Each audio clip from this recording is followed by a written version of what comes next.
Hey guys! This is part 4 of What If Naruto Was an Ōtsutsuki.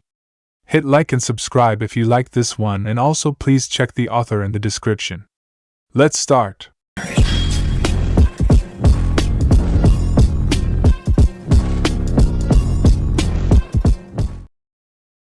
Chapter 11.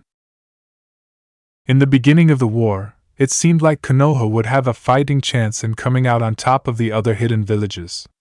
Uzushio was handling Kiri, preventing them from reaching the coast of the Land of Fire and threatening Konoha's eastern borders, allowing Konoha to focus on Suna, Iwa, and Kiri.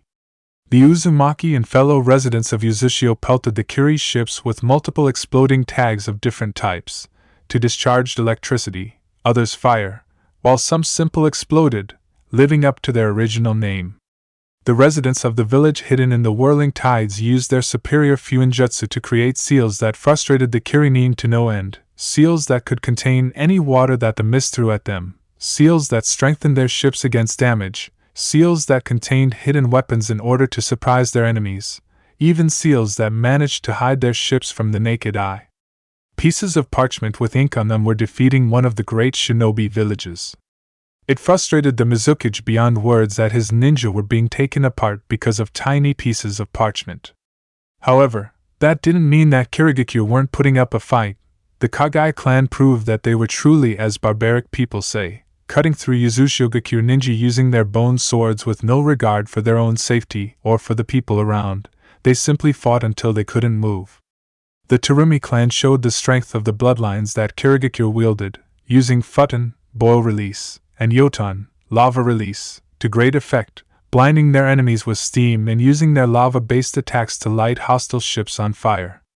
In ship-to-ship combat, the Yuki clan were invaluable, using their Hayaton, ice release, to create ice mirrors to jump from ship to ship, slaughtering Yuzu shinobi as they went. The fact that they were fighting over water meant that an ice mirror could come from anywhere. Even so, Uzushio-gakure managed to hold back the invading Kirinin, their strength in seals and kenjutsu as well as their larger average chakra reserves of the entire village proving to trump the power of Kiri. It was a morale booster for the ally of Konoha. The fact that they were holding off one of the great shinobi villages said much about their skills. On the mainland of the elemental nations, it was a literal free-for-all. There were no allies, there were only enemy villages. Iwa demonstrated the power of their Doton, earth release techniques, showing how effective earth release techniques could be, using them in both defense and offense. The village hidden by rocks quickly secured a stronghold along their border before pushing forward, securing supply lines, resources and troops before going on the offensive. As soon as the war began, it became obvious to Kumo, Suna and Konoha that Iwa was playing to win, using whatever was in their power to gain ground, from sending their shinobi on suicide runs to holding entire towns hostage to get enemy Nin to leave. While this did make Iwa heartless in the eyes of the public, their tactics making them seem ruthless, heartless, and in some cases evil, it did prove to many clients that they would do whatever it took to accomplish the mission. Kumo showed proved to be incredibly powerful, the majority of their shinobi being well versed in kenjutsu. The use of weapons made many of the Kumogakure shinobi far deadlier up close than the other villages. The ability to charge their swords with Raiden, lightning release, chakra only enforced this. The Kinkaku force of Kumogakure cut through enemies like butter, none of them near the skills of the highly trained team of ninja with the combined strength to take down Kage-level shinobi. The Gold and Silver brothers, having gained immense chakra reserves from being in the Kyuubi's stomach, launched incredibly large ninjutsu attacks at their enemies, lighting up the battlefield with their attacks, reveling in the blood that war produced. However, Kumo also suffered the most loss, their Shodai Reikage dying early on in the war, dropping morale before the newly elected Nidaime Reikage managed to raise it back up. Kumo proved that they were a powerful village. Suna demonstrated how they could be near unpredictable. Puppet with hidden weapons and surprises made them a weary opponent. The various shapes and sizes that the puppets came in only made those going up against Suna even wearier. It also didn't help that many felt that Suna's puppeteers were crazy. Rumors of the puppet users making some sort of 20-foot battle puppet were spread when the ninja had time. It made people wonder just what it took to be a puppeteer. Sunegakure's futon, wind release techniques were vicious. Blades of compressed air that could cut through rock and stone were something that everyone wanted to avoid. The desert that surrounded Sunagakure provided a natural defense that only the locals could truly navigate. This kept many invaders from pushing further than they dared into the desert. Many lives had been lost in the shifting sands. When the war began, Konoha quickly proved itself as the village most likely to come out triumphant in the war.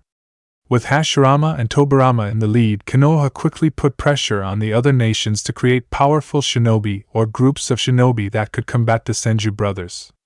The shinobi from the village hidden in the leaves set up defensive outposts along the border of the Land of Fire, concentrating on places where the enemy was most prominent, though there were still several outposts scattered along southern and eastern part of the border, in case of an emergency. Tobirama's tactic was to let the enemy wear themselves out, to wait until they expend all their energy before striking when they were weak. It would involve careful planning, but Tobirama was confident it would work if they could hold out if all went to plan. Unfortunately for Tobirama, things rarely, if ever, go exactly to plan. From the beginning of the war, the jinchūriki were the hidden weapons, the ace in the hole, the one-man army killers. They were a card that Kage played close to their chest, not truly willing to commit their secret weapons to any sort of battle, wanting the enemy to play their hand before showing their own. The thought of playing their card too early, only for the enemy to counter it, especially Konoha with Hashirama Senju and his Mokutan bloodline, and to a lesser extent, the Uzumaki, for their sealing prowess, and Uzumaki had sealed the Biju once, they could do it again. It was Kiri, surprisingly, that sent out their jinchūriki, the Mizukage, finally sick and tired of his shinobi dying against the redhead devils, and yet not desperate enough to throw everything he had yet, sent out the jinchūriki of the Sanbai to see if he could dent the lines of Uzushiogakure where his ninja had failed. Wanting to take the Uzumaki by surprise, the jinchūriki had suppressed his powers for as long as he could, until he was right up close, near the front lines, before unleashing the three tails on the enemy. Taken off guard by the sudden appearance of a jinchūriki, the first few boats of Uzumaki didn't even know what hit them as the demonic chakra of the Sanbai flattened their ship, creating watery graves for those on board. By the time the Uzumaki had recovered from the sudden appearance of a human sacrifice, the jinchūriki had already broken through their lines and was decimating them. The cloak of chakra around the male acting as the host for the three tails meant that it was almost impossible for them to get in close enough to engage in taijutsu or kenjutsu. Ninjutsu proved partially effective, but the chakra cloak that shrouded the jinchūriki greatly dulled the damage that they could inflict. None of the Uzumaki were particularly well versed in genjutsu, their chakra reserves too large, while the non-Uzumaki didn't have any particularly effective illusions on hand that would affect the jinchūriki. In the end, the on-field commander for the lines of the Uzushiogakure shinobi decided that a retreat was necessary. None of the Uzumaki here had the skill to seal away the chakra of a jinchūriki.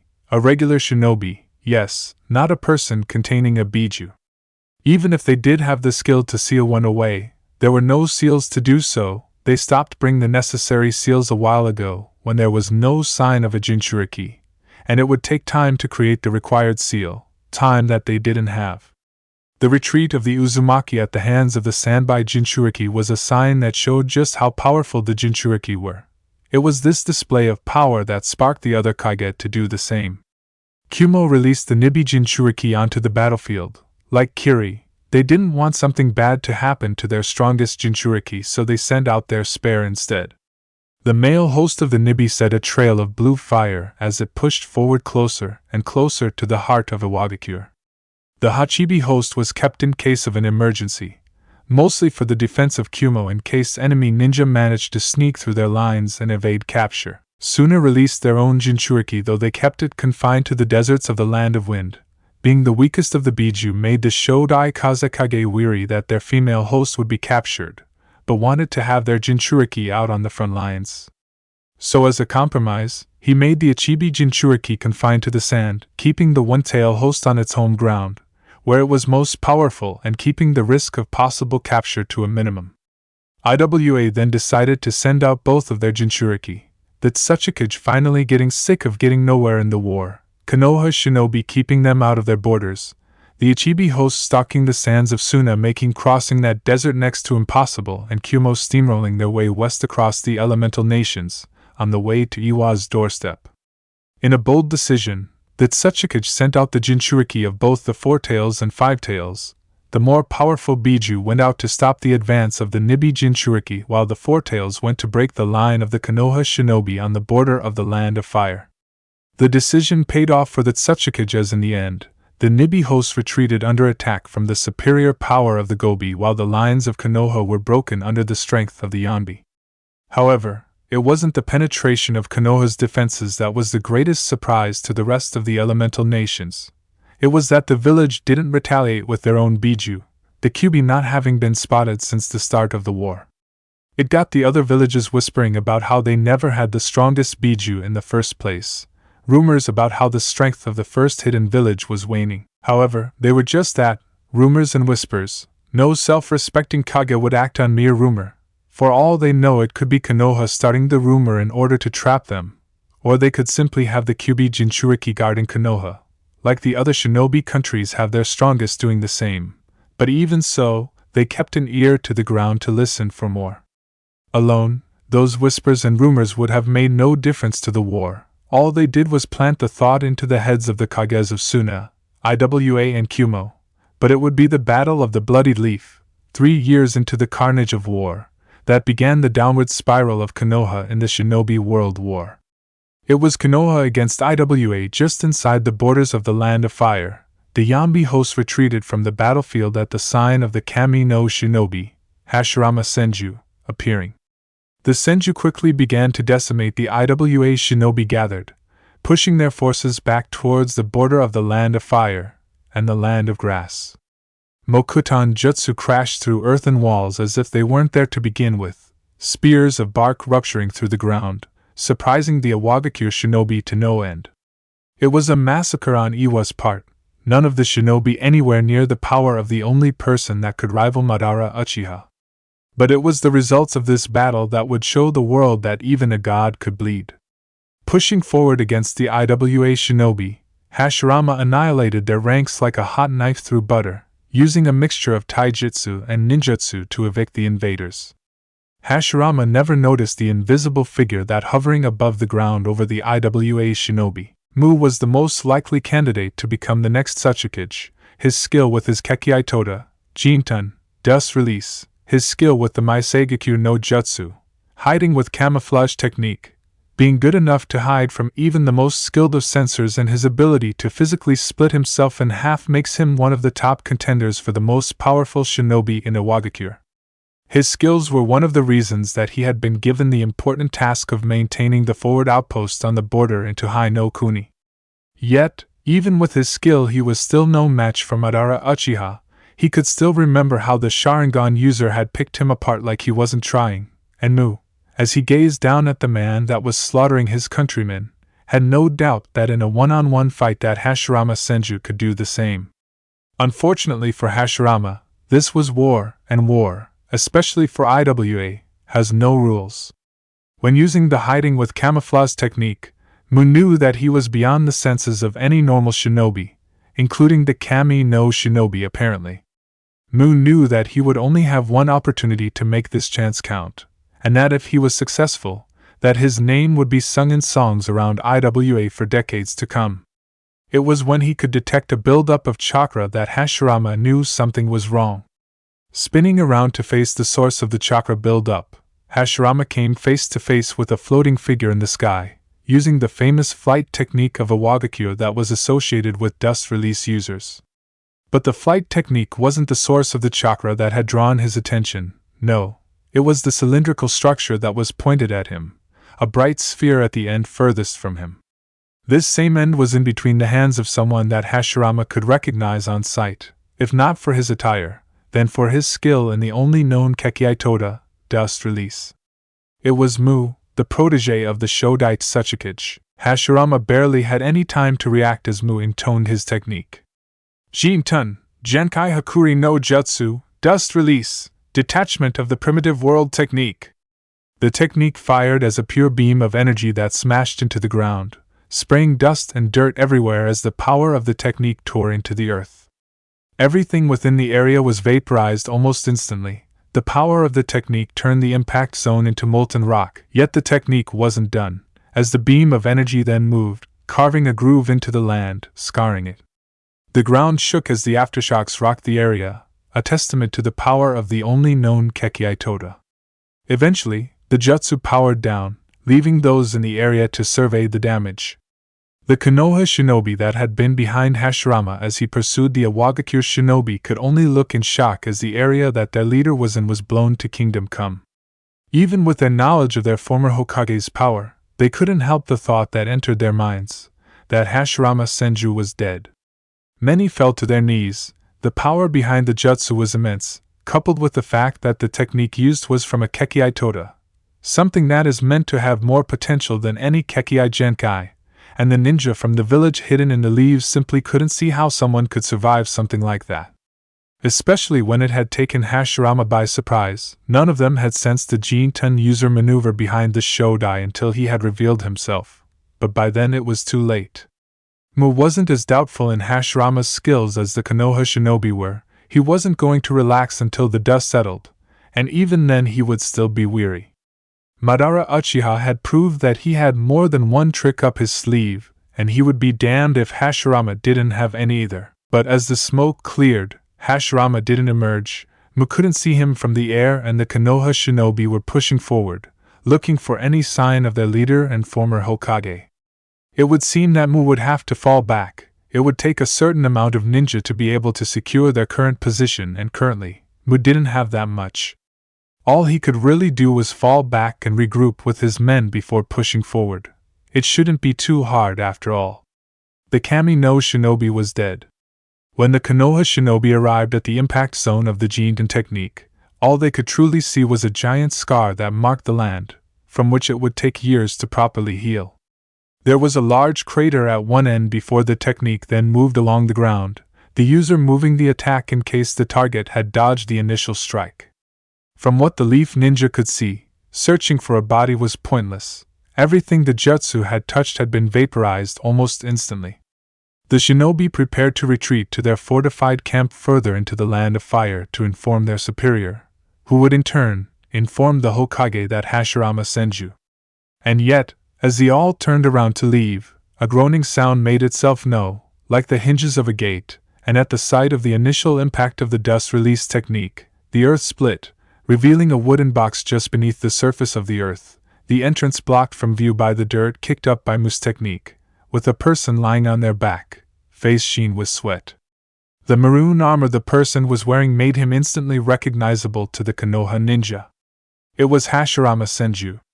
Alive, if the small movement of his stomach was any indication, though there were numerous cuts and bruises that littered parts of his body where his armor didn't cover. The Konoha ninja rushed to their fallen commander, gently lifting him up, before rushing back to their base of operations for the sector as quickly as possible where they could treat any injuries that the Shodai might have. The ninja knew that they needed Hashirama Senju in battle in order to win this war, if not for his skill or the high morale he inspires when out on the battlefield with his troops, then for the fear that he could instill in his enemies just by saying his very name. But what the shinobi didn't know, what none of them could have known, was that the injuring of Hashirama Senju at the hands of Mu would have a profound effect on the war.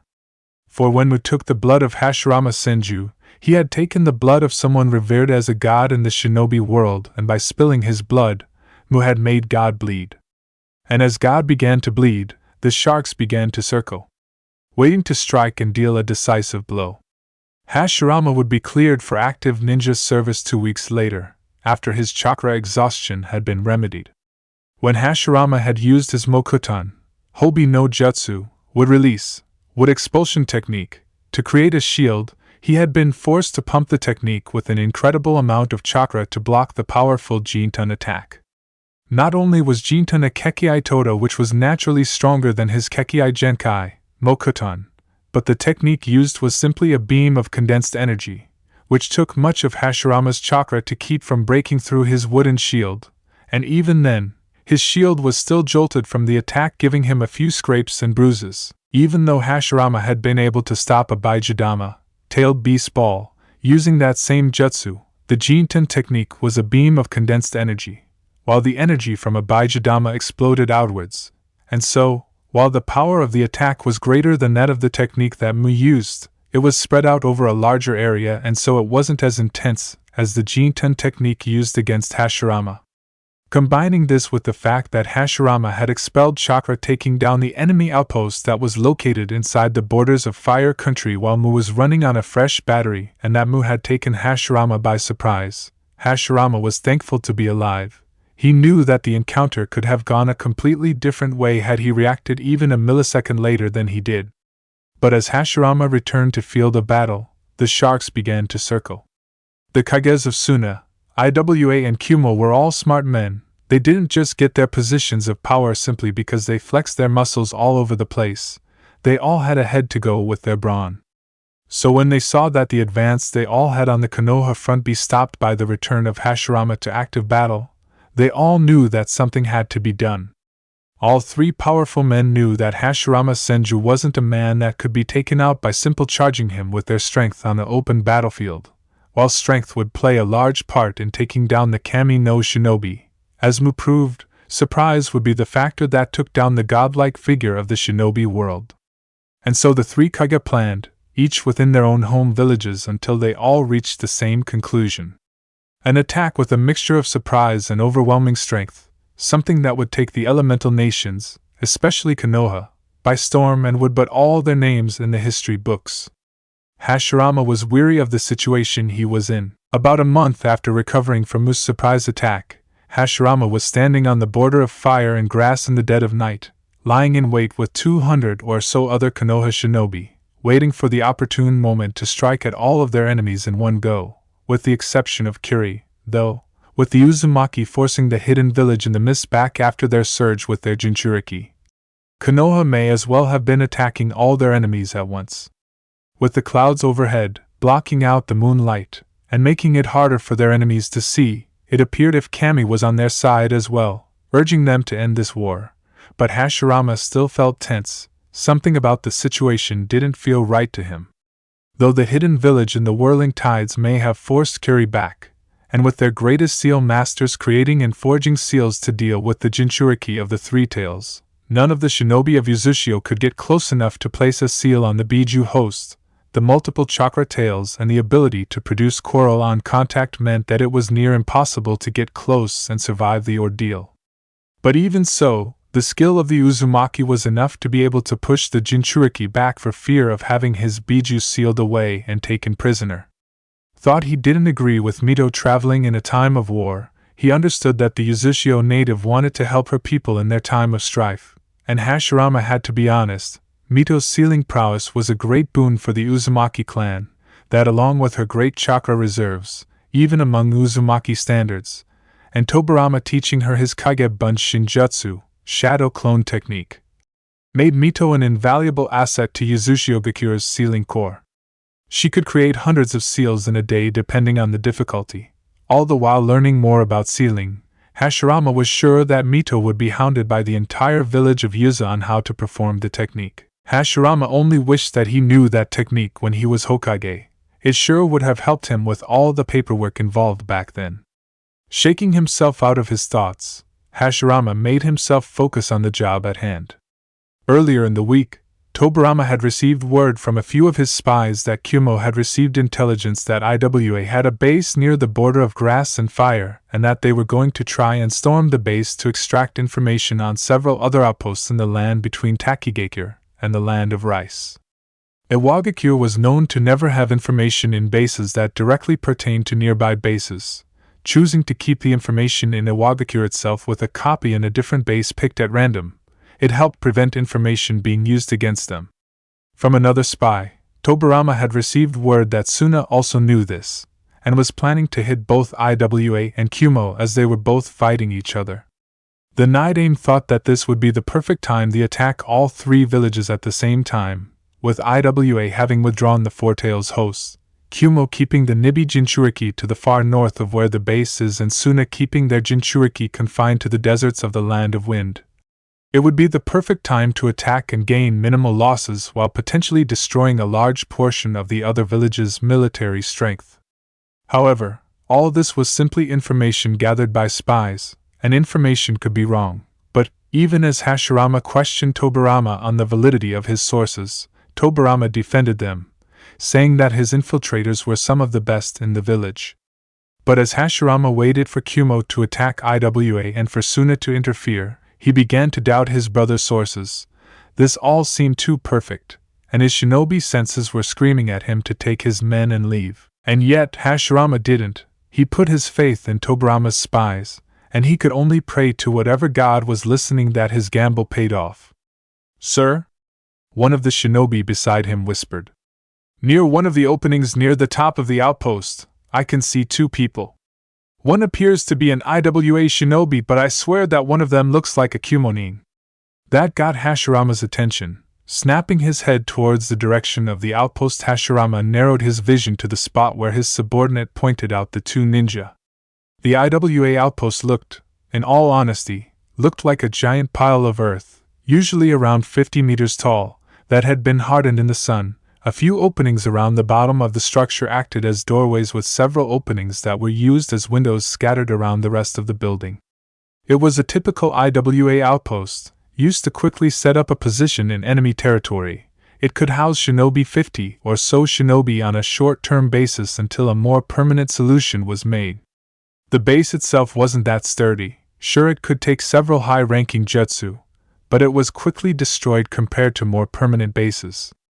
Hashirama couldn't actually see why Kumo would think any intelligence would be here. It was a hastily constructed base with no reason that there could be any information of interest in there, unless they thought that it was what IWA wanted them to think and that they actually had information there. Looking to where his fellow Konoha shinobi had pointed out, Hashirama saw something that put a chill down his spine. An IWA and Kumonin, simply standing near the top outpost, at a window, both smoking from their own pipes. Hashirama could see that both were tensed, but at the same time, he could tell that it wasn't from each other's presence. This did it for Hashirama. His instincts were practically shaking him, telling him to leave this place with his men and return to Konoha. "Atara," the Mokutan user called the name of his second in command. "Get the men, we're leaving. Now."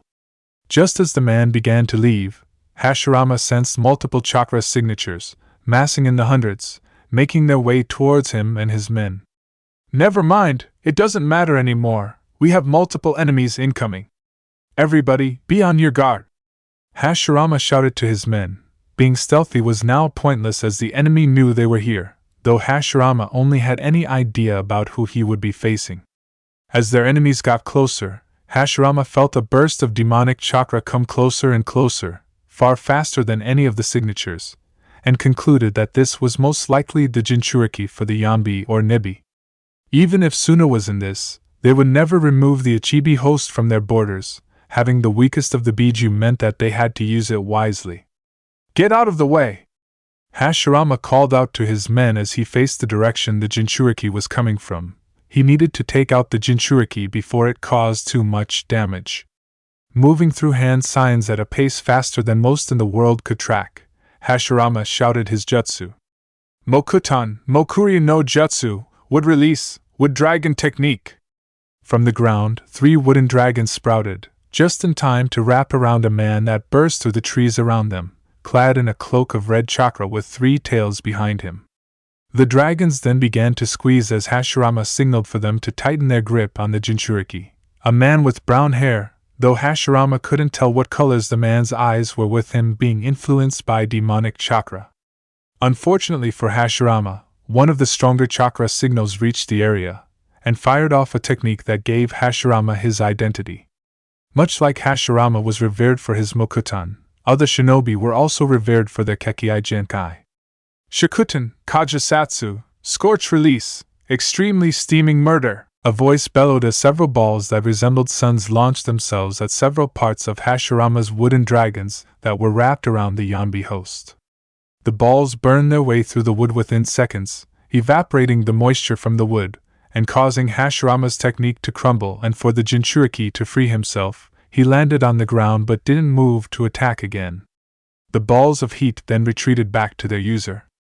Hashirama didn't bother to try and counteract that Shikutan, Scorch Release technique. There was no point.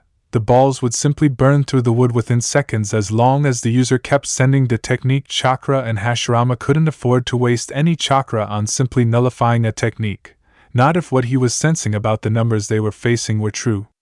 No, he would most likely need all of his chakra to counter this ambush. There were possibly 3,000 ninja converging on his position right now, far more than Hashirama had ever been around in his lifetime. "Well, isn't this a surprise, Fujin Madano?" Hashirama said sarcastically as he turned to look at the user of the Shokuden technique. Fujinma Namatsu, the Shodai Kazekage of Suna and one of the only users of the Shokuden bloodline.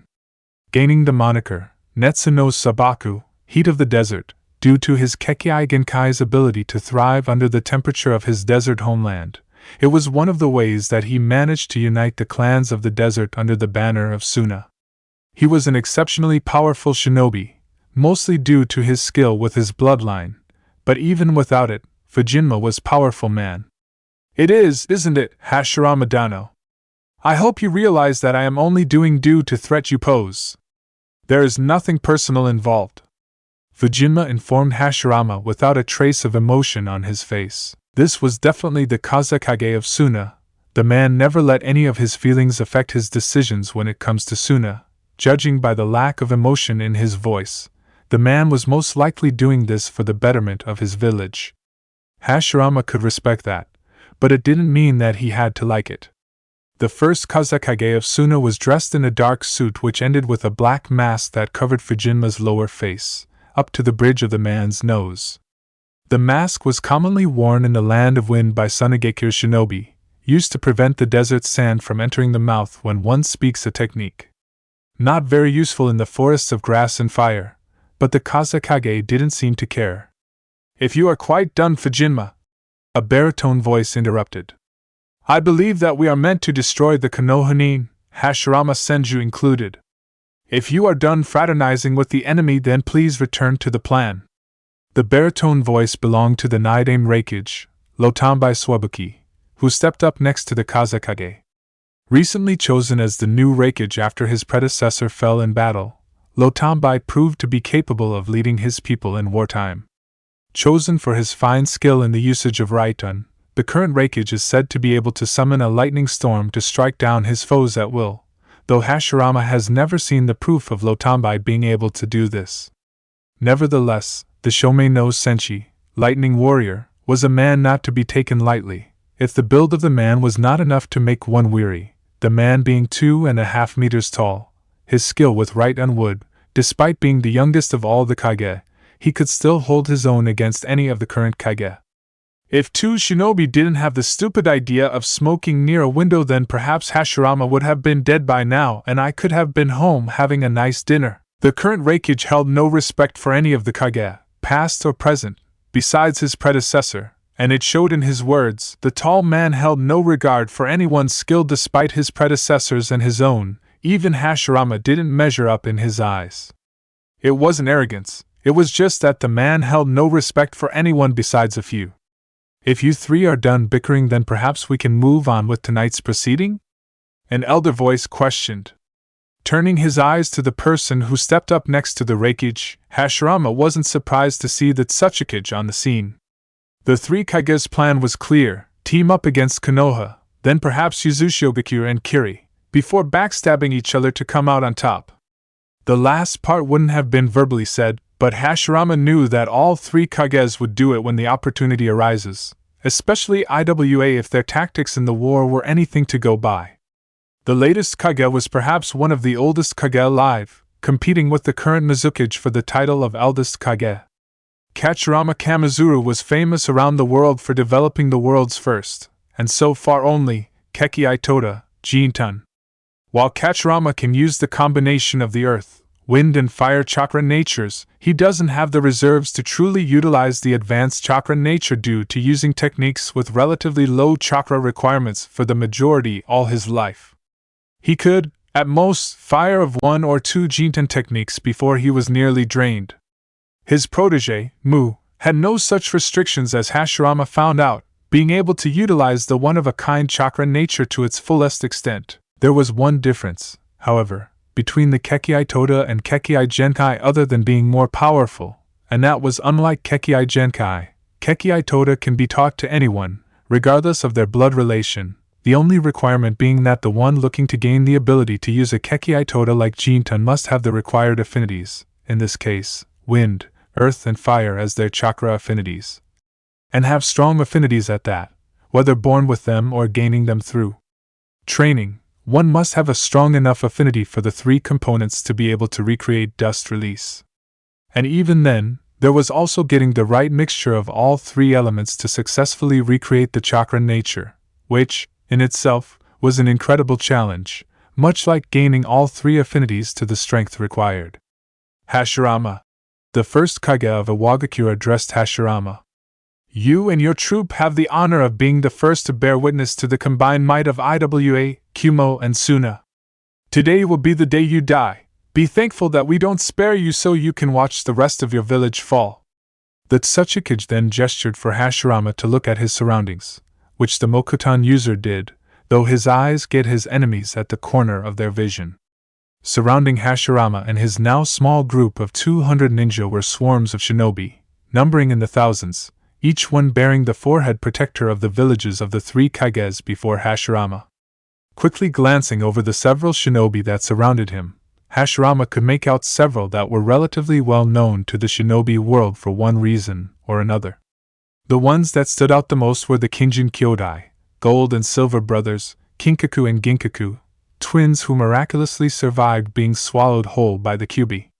They eventually escaped the stomach of the strongest Biju by making it regurgitate them after 2 weeks of being trapped. However, when in the stomach of the Ninetails, they survived by eating the flesh of its stomach. This unintentionally granted them incredible chakra reserves that rivaled Hashirama's own. They also received several changes to their features. Both of the twins gained 2 horns that sprouted from their head as well as 3 whisker marks on each cheek, as well as a thick mane of hair, longer than it was when they were swallowed by the beast. However, despite the fact that they had such large reserves, they were nowhere near as powerful as Hashirama, mostly due to fact that they lacked the skill to truly use their abilities to their greatest extent. The twins simply chose to muscle through all their enemies.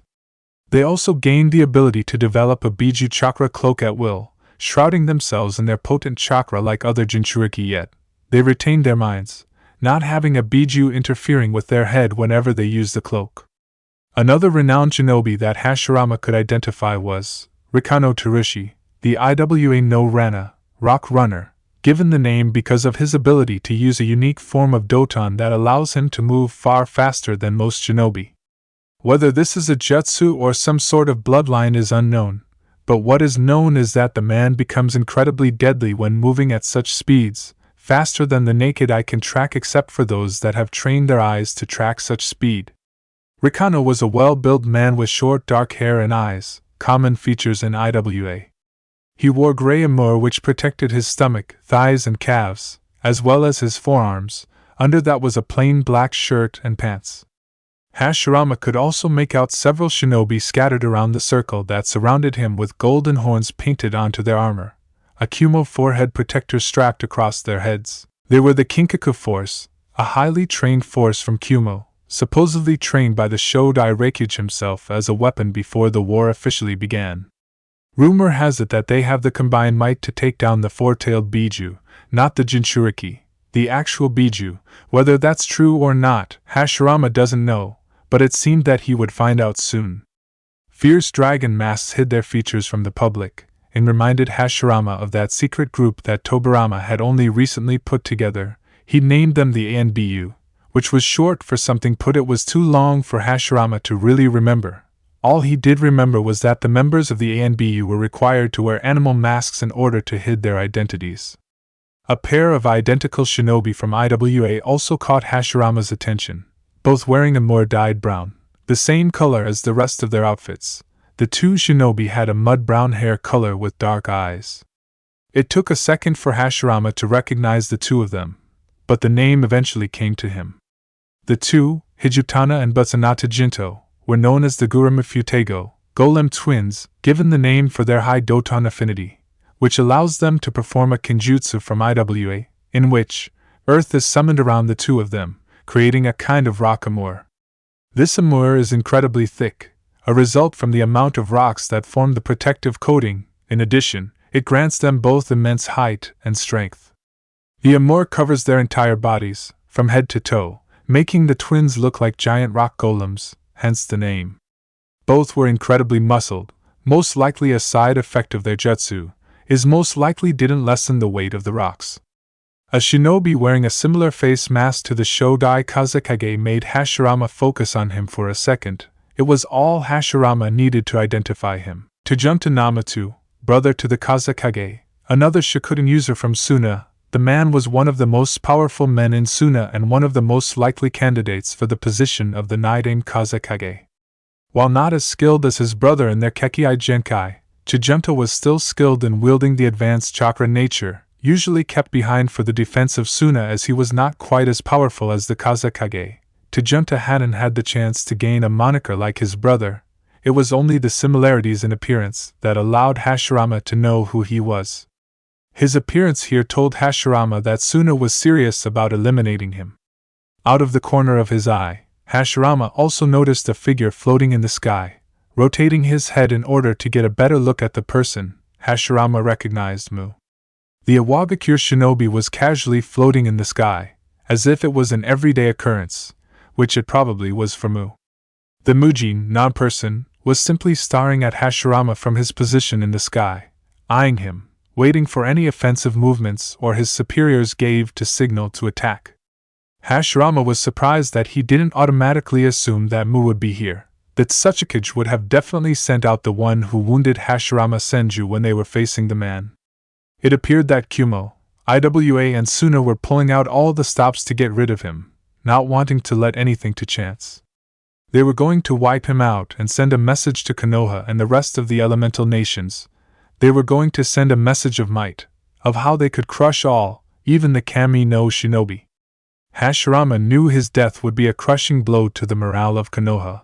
Word of their Shodai dying would undoubtedly spread fear into the ranks of ninja back in his village. Tobarama would also most likely beat himself up for what, blaming himself when he gets word of what happened, believe that one of his spies had been compromised or turned traitor.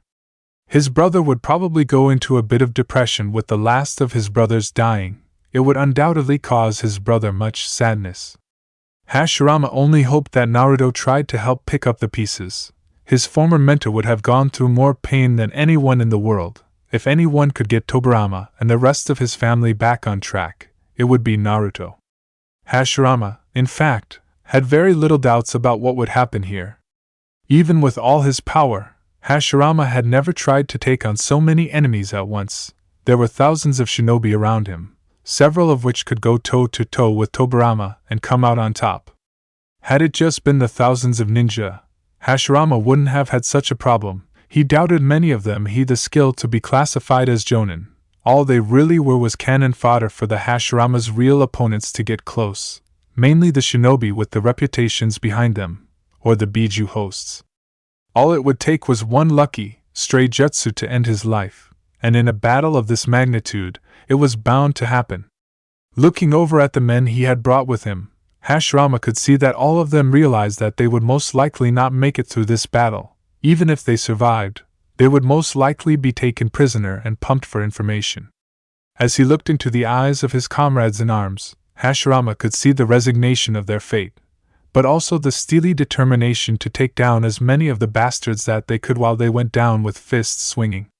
Hashirama couldn't stop the simile that wormed its way to his face. This was the will of fire, the spirit of Konoha, the will to never give up, to never surrender, to fight to the bitter end, all for the family one had back home. That was Hashirama's true view of the will of fire. Looking to Atara, Hashirama saw the man nod in his direction. The former Hokage knew exactly what the man was trying to say. "We know what to do, Hashirama-sama, and we will give our lives for the will of fire. It was an honor to serve under your command." Hashirama gave nod back. "The honor was all mine." Turning back to look at the Otsutsuki, Hashirama could see that the elderly man, as well as his two fellow Kage, seemed to be taken aback by the glint of steel that had entered his eyes. Hashirama got a grand sense of satisfaction from seeing the Otsutsuki surprised like he was. The Otsutsuki was defiantly surprised. When Hagoromo Senju had looked at him after looking around, seeing exactly who he was facing, he was sure that he would see the hope of survival slowly leave his eye, of the realization that nothing he could do would allow him to survive.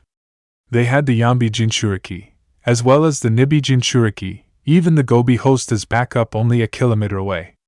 He was not stupid enough to think that Hagoromo would not have thought that they would have the other Biju hosts as backup. The man wasn't known as the Kami no Shinobi for nothing. The man would have thought of that possibility. Yet, as he stared into the eyes of the Senju, Hagoromo couldn't help but take a step back. Instead of resignation, there was determination. He could see that Hagoromo already had a good idea that he would die today, yet the man, nor his men for that matter as he spared them a quick glance, looked like they cared. There was only determination. I know that I may die today, Hagoromo Dano. Even on the eve of his death, Hagoromo was still respectful. But even so, at least I'll go down with the knowledge that my brother will lead Konoha in my stead, and he will lead it to victory in this pointless war. Hagoromo's eyes then narrowed, before a small, uncharacteristic smirk made its way to his face. I may be channeling Madara here, but right now, I just can't bring myself to care. You three want to take down the Kami no Shinobi? Well then, let me show you how I got the title. Hagoromo then closed his eyes and lowered his head, all for a second, maybe two, before it snapped up again, with his face bearing markings that traveled across his face. A black circle appeared on his forehead with a dot in the middle, reminiscent of a third eye, while black markings made themselves known around and under his eyes. Only one of the three Kage even had an inkling as to what those markings suggested. He could only pray that he was wrong, because if his guess was correct, then their objective was that much harder. Konoha Ninja! For the will of fire! Make them rue the day they crossed the hidden leaf! Hagoromo's cry rang out across the battlefield, as all of the 200 Konoha ninja roared in agreement as they charged towards the enemy nin, flinging any jutsu or weapons they could with tremendous speed. Their love for their village and family fueled them on as they ran without fear. Multiple fire jutsu, along with a rare jutsu from one of the other four elements, rang out across the battlefield that the Konoha ninja charged their slightly stunned enemies. None of the ninja from Kumo, Iwa or Suna expected the surrounded lead shinobi to charge them. It was tantamount to suicide. The veteran shinobi recovered before their new comrades, years of reflexes snapping into action as several jutsu and weapons headed their way. Several of the more recent shinobi graduates were cut down by the several jutsu and weapons before the rest of them snapped into action, returning fire to the Konoha ninja.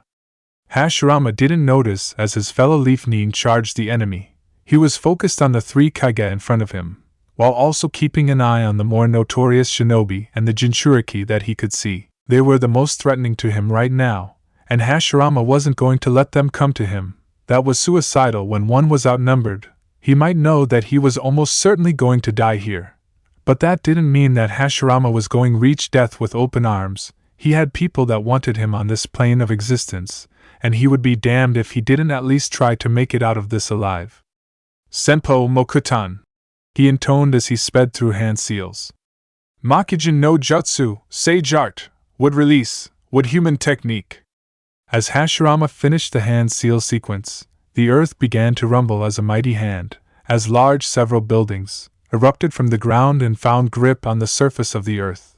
Another hand soon followed, making it one on each side of Hagoromo. As the ground continued to churn, the several Kage-level shinobi watched in shock as a massive humanoid figure pulled itself out of the ground with Hagoromo Senju perched on its head. As Hagoromo looked down at his opponents, he took advantage of their shock to assess his options.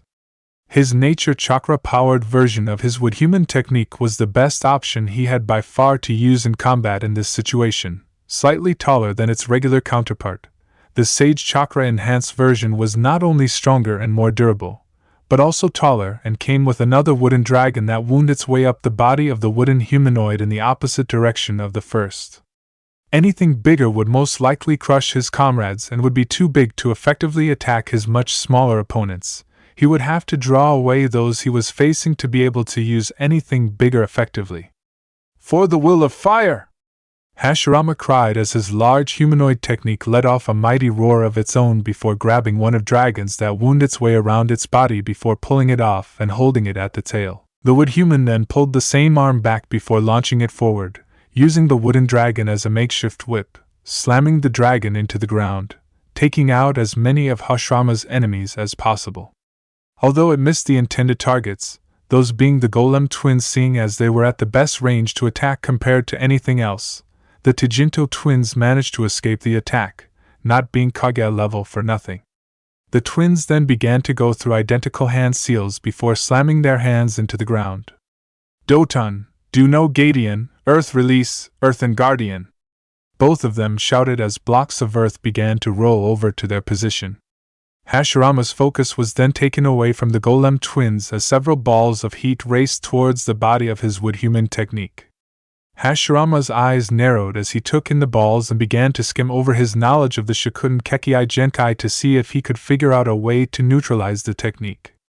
All that really came up was that the Shikuten bloodline in general was weak to Suiton Jutsu, which was unfortunate for Hashirama because he had neglected his Suiton as well as Doton affinities in order to focus on developing his Mokuton techniques. The only thing he used that involved Doton and Suiton were the exercises that trained his affinities, using those to help strengthen his Mokuton. Cursing inwardly, Hashirama realized that all that was left was attacking the user while avoiding the supercharged balls of heat. Pushing more chakra into his technique to toughen up the skin of his wood human, a small smile came to Hashirama's face as an idea came to his head on how to deal with several of his enemies, but his eyes widened drastically as the crackling of a large amount of lightning was heard behind him. Leaping off of his perch on top of his wood human, Hashirama moved just in time to miss a bolt of compressed lightning race through where his body once was. Letting himself fall towards the ground, Hashirama began to channel chakra throughout his body to survive the impact of the ground while simultaneously running through several hand seals. As he neared the ground, Hashirama braced himself for impact while calling out his technique. Mokuton Hijitsu, Jukai Koten, would release secret technique, nativity of a world of trees. As Hashirama hit the earth, hundreds of branches and roots sprouted out of the ground and began to extend themselves outwards from Hashirama's position, multiplying as they did. Trees began to move as Hashirama's chakra infected them, causing their branches and roots to wriggle and move before lashing out, wrapping around unsuspecting shinobi. The branches of the secret would release technique began to ensnare enemies, wrapping themselves around shinobi before they slowly began to squeeze the life of those they trapped. The three Kage of Kumo, Iwa, and Suna all managed to escape the branches that began to entangle their shinobi thanks to the Tsutsuki, the Kage of Iwa managing to pass on the ability of his flight technique to his two fellow Kage. The three then met up with Mu in the air, while the man in question began to fly through a series of hand seals, taking the opportunity of taking a shot at Hashirama's attention being focused elsewhere.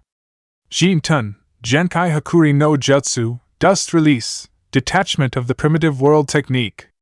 A small cylinder with a small white orb contained within appeared in the hands of first true user of Dust Release, pointed at the former Hokage, before the orb exploded within the cylinder. Contained by the cylinder around it, the explosion only had one way out, and that way was directed straight at Hashirama.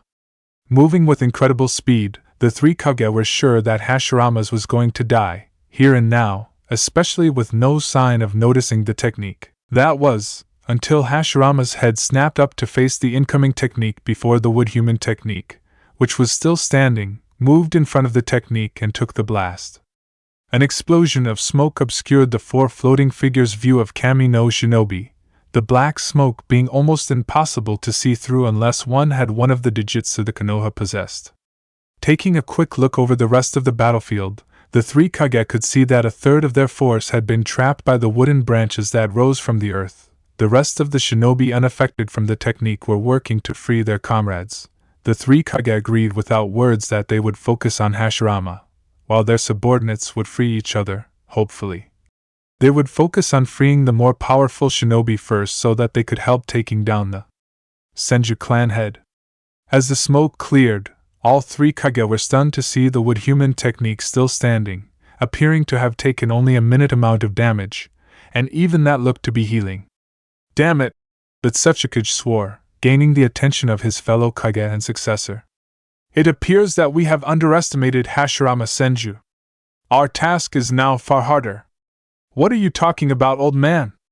Questioned the Reikage as he kept an eye on the mountain-sized wooden figure. How has killing the Senju become harder? The Otsutsuki, Hashirama, mumbled about disrespectful brats before responding.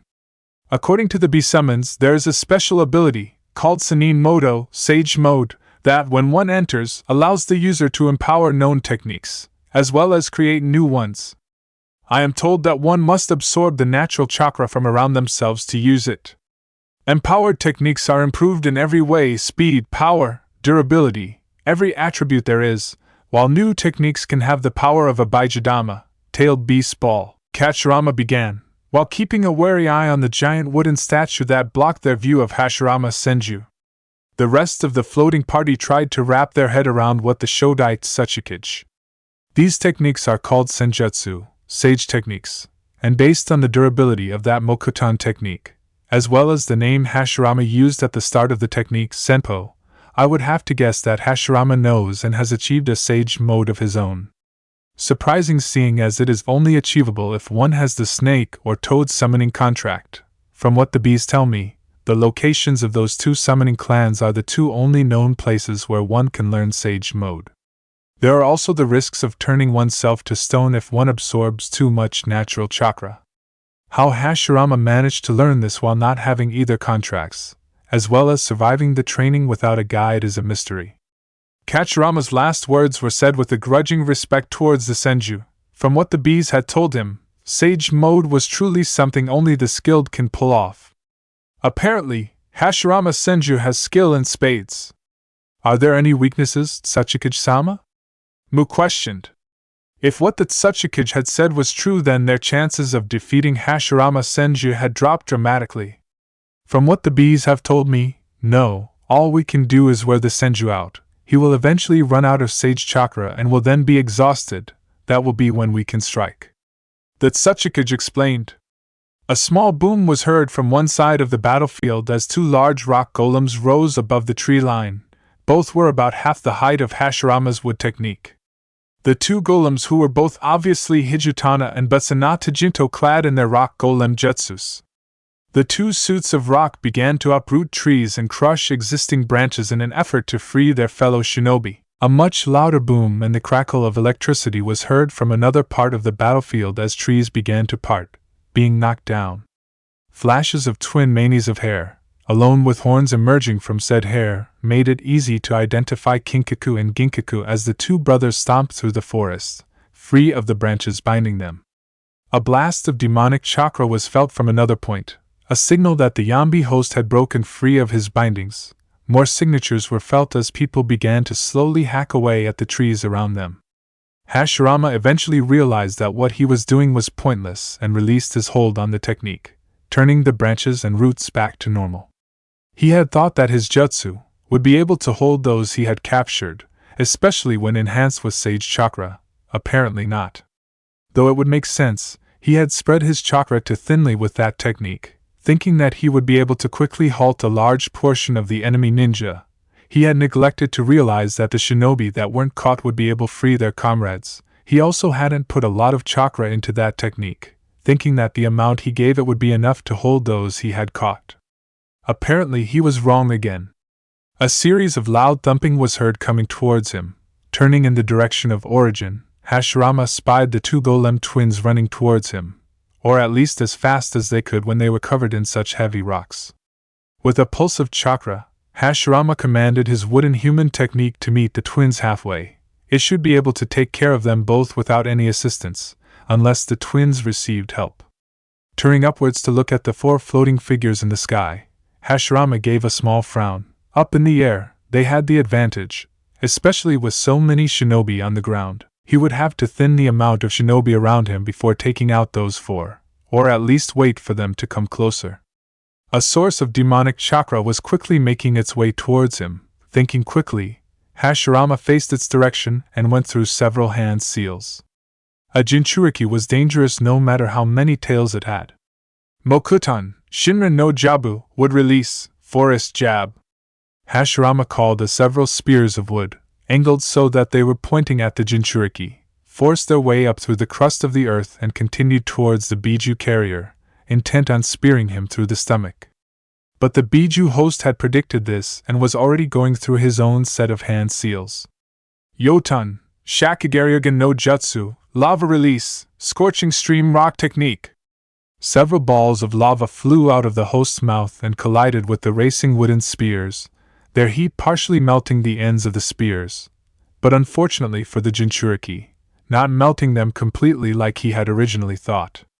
The spears collided with the stomach of the jinchūriki, launching them backwards and into a tree with the wind knocked out of their lungs. So, this is the Yambi host? Hashirama noted idly. I wonder if there are any other hosts around. His musings were cut short when he felt a rumble in the earth. Ducking down, Hashirama avoided a slash from a kunai that was wielded by Iwa's rock runner, the man using the technique that gave him that moniker to try to blindside Hashirama. Performing a rather tight U-turn, Rikano Tsurushi came back for another strike, Hashirama meeting him with his own kunai, which, after blocking Rikano's slash, found itself buried in his thigh. The man let out a grunt of pain before he tumbled out of his jutsu. Rikano was never truly an exceptional shinobi. He only had access to a technique that was quite powerful and thought that it could carry him to glory. Granted that the man mastered the technique to an impressive level, he still didn't have the other skills to truly make him lethal. All he had was great speed that outstripped most opponents. A quickly growing heat on Hashirama's back made him bend forwards as 3 balls of heat soared over where his head once was. A roll to his left made him avoid the 4 more that were aimed for his crouched form. Facing the source, Hashirama came face to face with Tajunta Namatsu, though he was quickly forced to move again as the spheres of heat shot towards him again. Seeing that he couldn't stay on the defensive forever, Hashirama decided to attack to source and threw several kunai at Tajunta to distract him. The kunai did their job, Tajunta dodging to the side in order to evade the flying objects, though Hashirama's advance was halted when the four-tails jinchūriki made his way over and tried to use one of his tails of yokai to squat Hashirama. That plan failed when the senju nimbly dodged before leaping forward and slammed several punches and kicks, only to leap back when he felt a burning sensation on his hands, his skin blistering under the contact with the demonic chakra of the four-tails. A leap to the left made Hashirama avoid several scorch-release balls as they tried to evaporate the water from his body. Moving to put some space between himself and the 2 shinobi, Hashirama only got a moment of rest before he was set upon by several balls of heat and the Yambi host. Thinking quickly, Hashirama managed to come up with an idea that could turn this battle into his favor. Flying through several hand seals, Hashirama launched a technique to get him started. Moku Bunshin no Jutsu, Wood Clone Technique. Several wooden copies of Hashirama formed around him before they were forced to scatter to avoid the charging jinchūriki and the balls from Shikuten, Kajisatsu, Scorch Release, Extremely Steaming Murder. All of the wood clones, including the original, took up position to surround the 2 shinobi and took the opportunity of the 2 looking around to identify the real Hashirama, to blur through hand seals. Mokutan, Mokuri no Jutsu, Wood Release, Wood Dragon Technique. Behind each of the clones, a giant wooden dragon emerged, the same size as the ones that were wrapped around the wood human technique, who was still fighting the golem twins. The twins having more maneuverability than the giant wooden human, while the wood technique could take far more hits than either of the rock golems could. The several wood dragons rose into the air, ascending to a point before they all tilted down and launched themselves straight at Tajunta and the jinchūriki. Both made to jump away from the point of impact, but the shockwave made by the colliding dragons was too great. The shockwave hit them both, knocking them both unconscious after being hit. A buildup of chakra made Hashirama turn, thinking that someone was attacking him, but when he looked to the source, instead saw the Shodai Kazekage hovering a good distance away from his wood human technique, who looked to be finishing up with the golem twins. Their jutsu not having enough power or strength to match up to his own, but it seemed like the Kazekage was going to change that. Shikuten, Shikyaku Furia Jutsu, Incinerating Flare Technique. Hashirama heard the man call. He watched as several of the floating balls of Shikuten began to gravitate towards his wood human, The balls began to join together as they moved, getting bigger, and if he had to guess, hotter as well. Eventually, the now single ball of heat touched the left side of his wood technique, getting the wood to hiss as the chakra reinforced the technique, while the ball of Shikuten chakra began to evaporate the water in the wood. After a few seconds of this, with the ball not doing anything else to the technique, Hashirama felt Fujima flare his chakra, most likely as a signal for something to happen, though for what, Hashirama didn't know. His question was answered when the Shikuten technique exploded violently.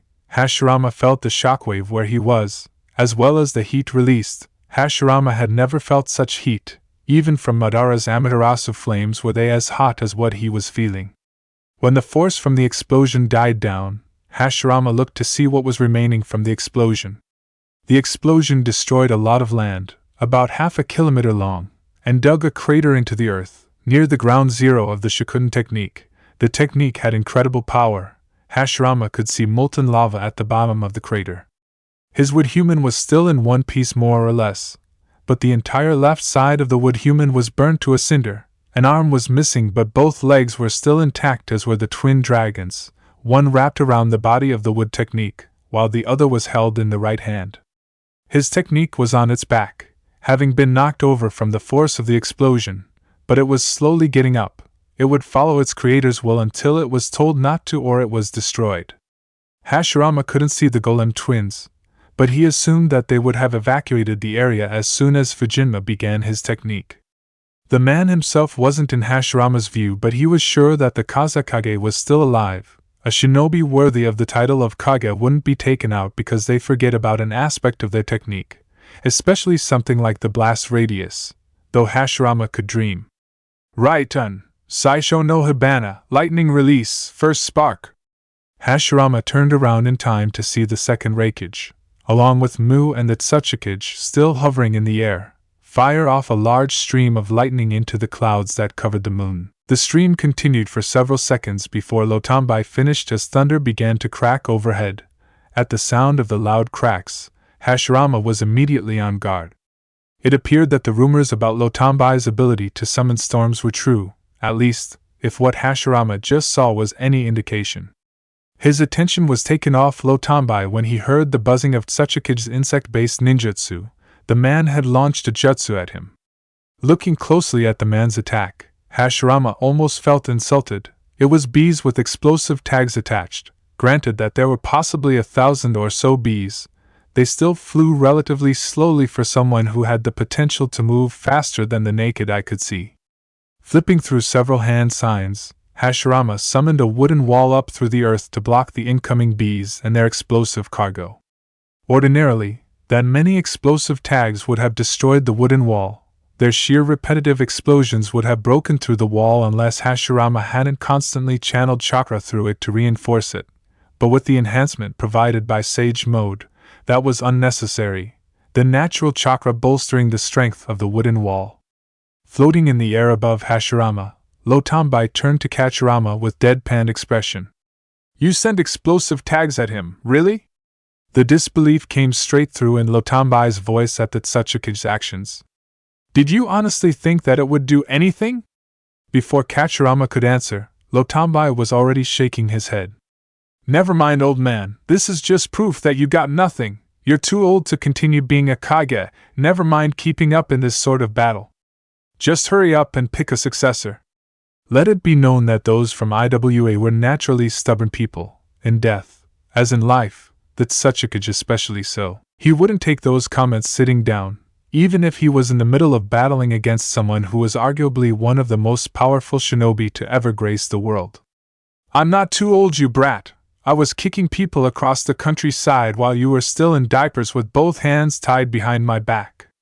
The Tsutsuki argued back. He wasn't too old, damn it. He still had power in spades. Though, to be fair, even he could agree that he didn't have the largest chakra pools out of all the Kage, but that had nothing to do with him being too old. "I'll show you, old brat," he said, turning back to the wooden wall, flipping through hand seals at a rapid pace. "Jin-tun, Genkai Hakuri no Jutsu, Dust Release, Detachment of the Primitive World Technique." A small cylinder with an even small light inside formed between his hands. Hachirama had to hold back a frown as he looked at his technique. While he had long since gotten over the fact that he would never have the power to push Jintan to its fullest capacity, he took pride in knowing that his pupil would.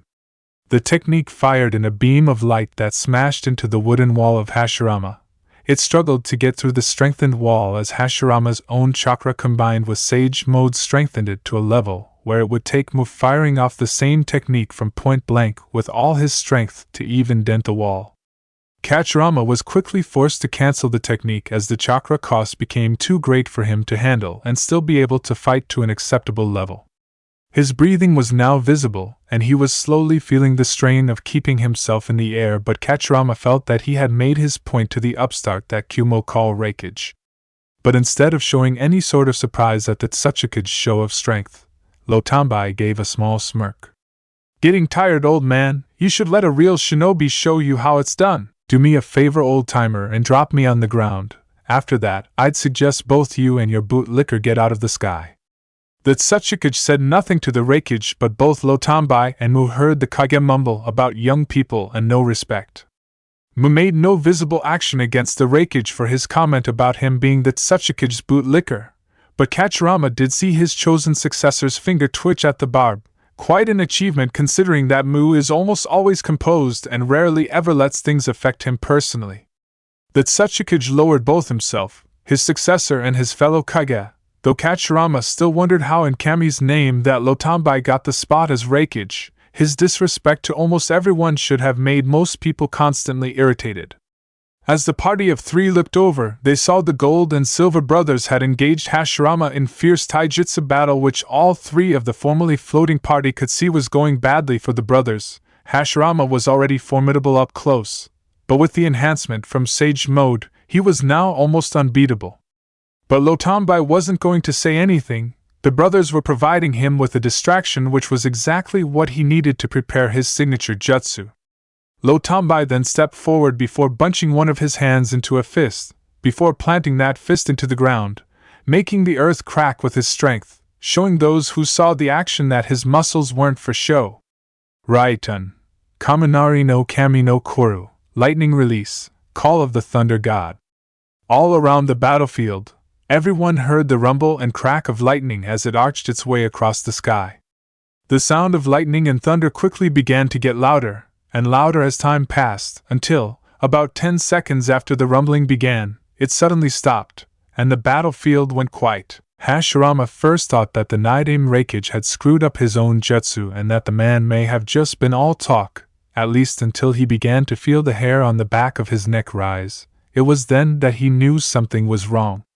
Kinkaku and Ginkaku apparently knew this as well if the widening of their eyes were any indication, before they immediately disengaged and ran. Hachirama knew that what Lotambai was doing would most likely be incredibly accurate. With the ability to track him if he ran, it would make the most sense because, after all, why be able to summon a lightning storm if you couldn't choose what was struck? Quickly speeding through some hand seals like his life depended on it, which it did, Hachirama summoned a dome-like defensive structure with the face of a dragon to protect him from the incoming attack. Just in time as well, because if he had been even a second later, Hachirama would have experienced incredible pain as one of the most deadly elements rammed into his position, seeking to destroy him. Those who witnessed the technique would be able to watch as multiple strikes of lightning came down, striking Hachirama's dome defense, trying to blast its way through. However, none of the bolts of lightning seemed to do anything to the wooden structure except scorch the surface. Lotambai seemed to realize this too as he began to pump more chakra into his technique, causing more lightning to strike Hachirama's defense at an increased pace. Yet, the structure would not fold. Angered at this, Lotambai pumped even more chakra into the jutsu, causing the lightning to appear in as a simple beam, the lightning striking so many times, at such a speed, that it seemed like a beam was striking Hachirama's dome protection. Around the point of impact began to heat up from the heat, the ground turning a dull red, a sign of the heat that was given of simply being near the point of impact from the Nidaime Reikage signature technique. The light given off by the continuous lightning strikes eventually became too much for many of the shinobi watching, the pure lightning temporarily blinding many of those watching. The Reikage then cancelled the technique as the chakra requirements became too much, He had never tried to channel that much into his technique at one time and didn't want his control to waver because of his inexperience with such power in case something should happen. Rising from his kneeling position on the ground, Lotambai began to move forward to inspect the damage his technique created, Mu and Kachirama behind him. The three of them spied many of their other shinobi moving forward as well, none of them really believing that anyone could survive something like that, though Lotambai knew that Hashirama was alive.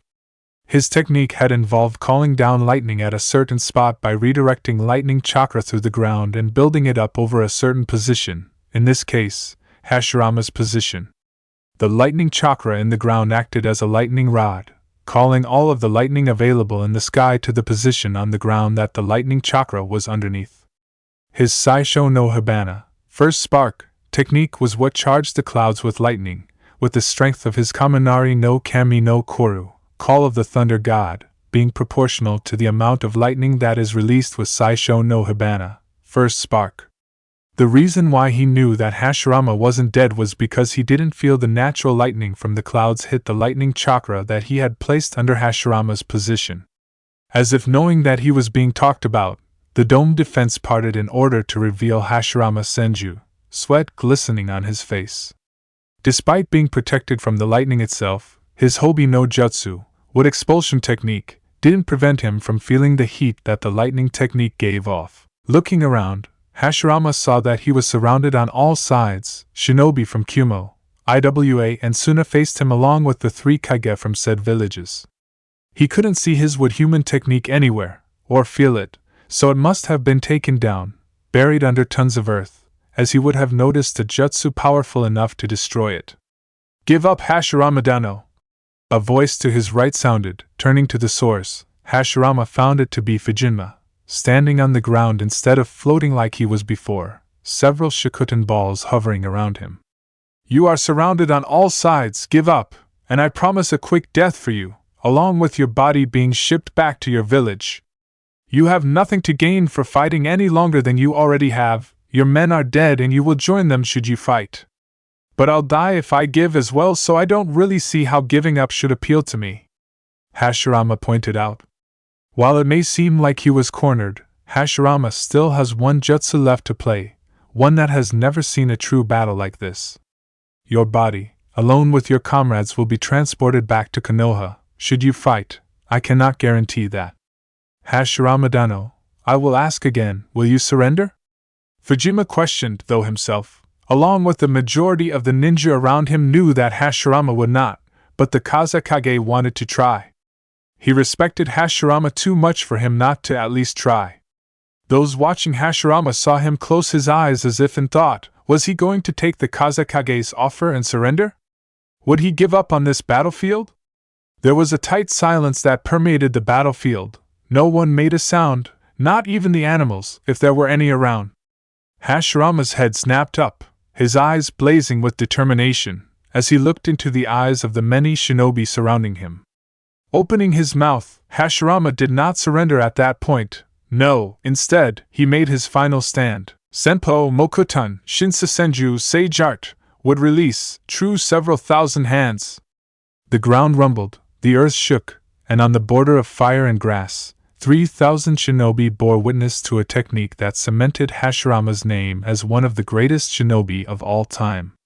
The earth cracked open, and from the abyss that was created, would sprout, shaping itself, moving, growing taller and wider until the shinobi had to strain their necks looking up at the technique. The first thing that came obvious was the hands. There were thousands of them, all the size of houses, and the arms were spread out over kilometers in both width and height. At the center of the technique stood a statue, hands clasped together as if in prayer with Hashirama Senju at the top of its head. The Senju stood at the top of the titanic structure, hands clasped together much like the statue he stood on, his eyes staring down at the many shinobi below him. The shinobi below all looked up at the mighty structure in shock. How could someone, especially a mortal, create such a technique? With several highly skilled shinobi it was possible, but Hashirama Senju did it by himself. He made something that looked like it could have been created by Kami himself as something to pass judgment the world. The three kage were no better than their subordinates.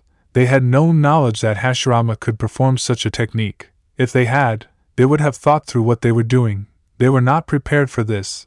They had no knowledge of how to defeat this, of any weaknesses or even of any strengths.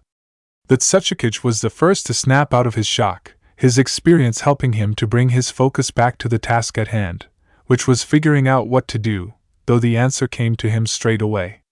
Senju wouldn't let them go. No, they were in war. He wouldn't do that.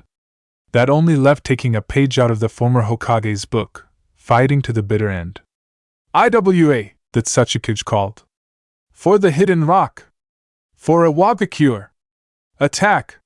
He cried as his shinobi, rallied by their leader, followed through with his order, launching their strongest attacks at the giant statue. The Reikage and Kazekage then quickly followed through with their fellow Kage's lead, rallying their shinobi for a final attack against Hashirama and his godlike technique. Hundreds upon hundreds of jutsu were fired at the technique, at the arms, at the statue, some at Hashirama himself. Wind, earth, and lightning techniques, as well as the odd fire or water, along with a few advanced chakra natures were launched straight at Hashirama's direction. The Senju clan head watched as the techniques made their way towards him. It was pointless. The power that his Shinsa Senju, true several thousand hands, technique would destroy all of the techniques, even the two dust-release techniques he saw the Ōtsutsuki and his successor performing, all would be destroyed from his technique's might. But as he went to attack the 1,000 or so shinobi to attack, he felt a pulse of chakra, not just any ordinary pulse, but one he was intimately familiar with, but one that should not have been there. Forgetting about the techniques aimed at him in his shock, Hashirama snapped over to look to the source of the chakra burst, eyes wide. Standing atop a hill in the distance was a figure, wearing familiar maroon armor strapped around their body, long black hair waving in the wind, and a red Sharingan eye staring straight at him. The other eye, a pale white, signaling blindness. For a moment, time seemed to stop, as the universe gave the two people a moment. Hashirama stared at the figure with wide eyes, his questions about how he survived plainly visible in his eyes, while the Sharingan user stared back, with what little emotion Hashirama could pick out in their cold, apathetic eyes. Then time seemed to restart. Hashirama turned back to the battle at hand in time to see the 1,000 techniques rushing at him. He knew that he wouldn't make it through this. He would have been able to use his Chiyu no Chikara, healing power, to survive the techniques had there only been a few, but this many techniques would spell instant death for anyone caught in it. But if he was going to die, he was going to die swing his fists all the way. With one last burst of chakra, Hashirama unleashed the power of his technique. With a roar, the thousands of hands behind him surged forward, smashing into the ground. Some intercepting techniques as they flew, other missing completely.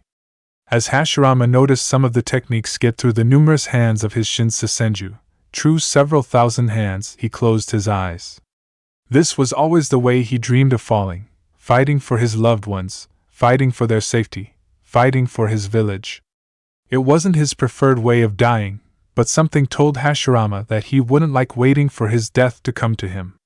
He didn't want to have to leave Mito, his son, his daughter-in-law or his granddaughter. He wanted to see them grow up, to see if his son would grant him another grandchild, to see Tsunade's first technique, to finally get his brother to find a wife.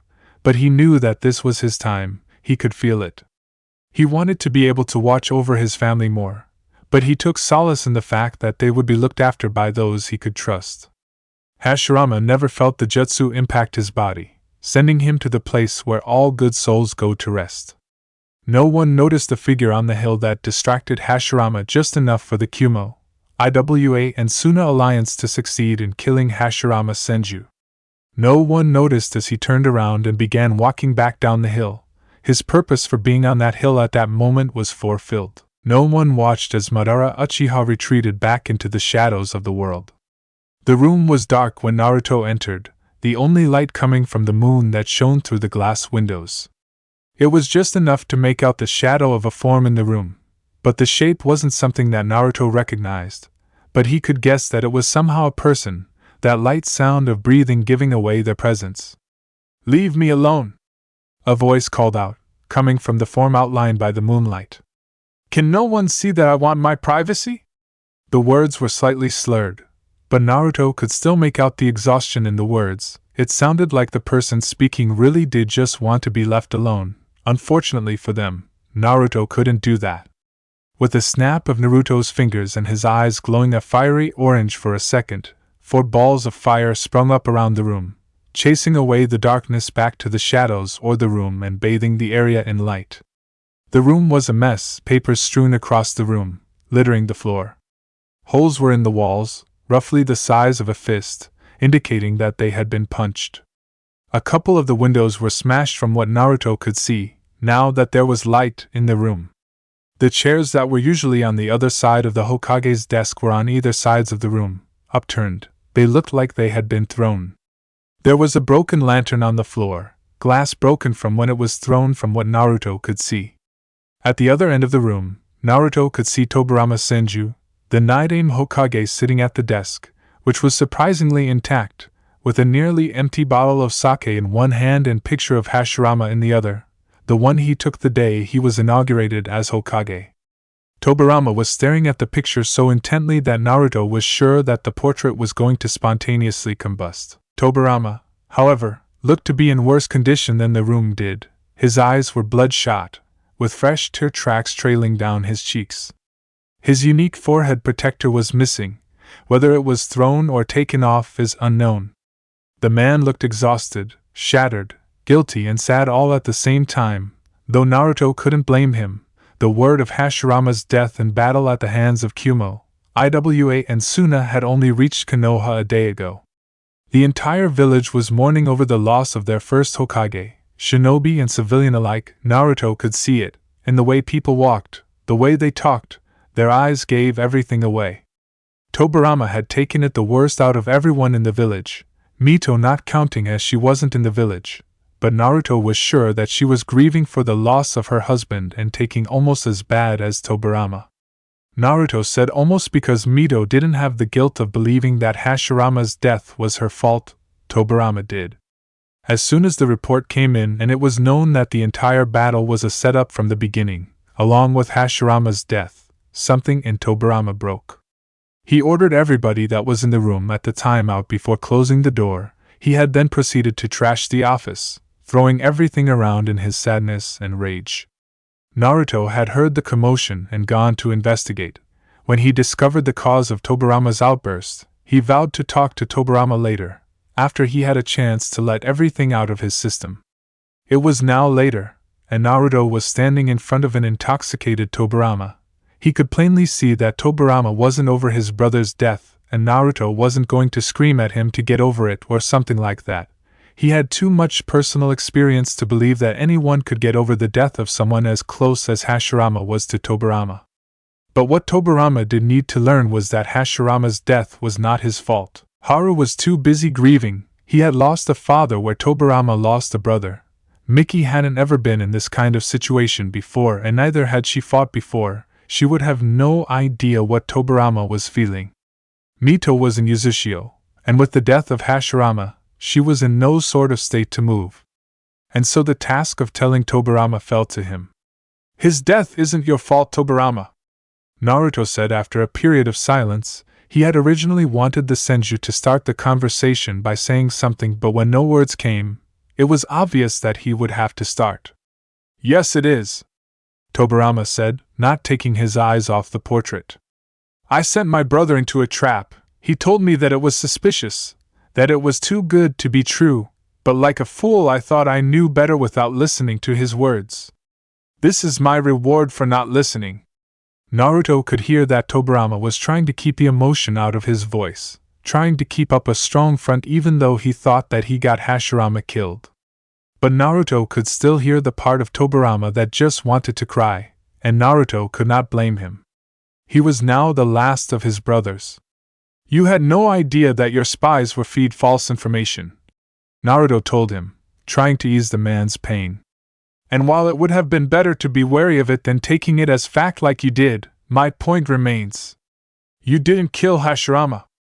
I trusted the information and my spies too much," Tobirama denied, shaking his head. "If only I had been a bit more skeptical, Tobirama," Naruto interrupted in a sharp voice. Did you perform the jutsu that killed Hashirama? It seemed that he would have to be a bit more forceful than before. No, but dash. Tobirama was interrupted by Naruto. Tobirama, look at me. Naruto snapped. If this was going to work, then Tobirama was going to have to look at him. Looking at the picture of Hashirama was only going to be detrimental to what Naruto was doing. When Tobirama turned to look at Naruto, he continued speaking. If you didn't perform the jutsu, then how did you kill him? Naruto questioned him in that same sharp tone. Seeing that Tobirama was about to respond the rhetorical question, Naruto spoke again. Just because you told Hashirama to go there doesn't mean that you killed him. I could ask you to go to the Forest of Death and you could get killed by one of the giant snakes that seems so fond of the place. Does that mean that I killed you? No, of course not. Naruto answered his own question, hoping that the message Naruto was trying to send was finally sinking in. You may have sent Hashirama into that battle, but you didn't stop his heart. That right solely belongs to Kumo, Iwa and Suna. Don't place yourself on the same level as the Tobirama. Tobirama said nothing to Naruto's words, but he did turn back to look at the portrait of Hashirama, staring at it as if it had the answers he was seeking. But it said nothing. Hashirama's eyes still looked at him with the same love and compassion that his brother had done in life, the artist having captured his brother perfectly. Finally, Tobirama released a sigh. Just give me some time to think, Naruto. I really just want to be alone right now. Tobirama looked defeated, but Naruto could see that his words had gotten through to Hashirama's younger brother. Naruto went to exit the room, but before he could, Tobirama had called out to him. Naruto! Turning back to look at the Hokage, Naruto could see that the man's eyes took on a pleading look. I know that we have never gotten on as well as I would have liked. I also know that you said that you would only attack in the defense of the village, but could you do me this one favor? When Naruto didn't leave the room immediately, Tobirama continued, seeing it as a sign that the ancient man would, at the very least, hear what he had to say. Could you retrieve Hashirama's? By now, Naruto already knew what the Nidaime was asking, but didn't speak. It would do him a world of good to finally say the words and accept Hashirama's death. Would you retrieve Hashirama's body, so it can be buried here, in Konoha? Tobirama's voice cracked slightly when he spoke about Hashirama's body, but there were no signs of tears. Tobirama was truly a stronger man than Naruto originally gave him credit for if he could speak about his brother's body without looking like he was going to cry, even if it had been a day since he had heard the news. Naruto said nothing as he thought over Tobirama's request. This wasn't his war. By all rights he could tell Tobirama no, since it wasn't part of the deal, and for him to get some of his shinobi to get his brother's body. Tobirama might say that he wouldn't have to kill anyone if he was desperate enough to get him to go, which was a way around the wording of the agreement. But then again, this was about Hashirama and his family and letting them be able to bury his body on his native soil. Despite being killed in the Shinobi War, Hashirama was the last of his two pupils. Even if Naruto himself had stopped acknowledging it, it didn't make it any less true.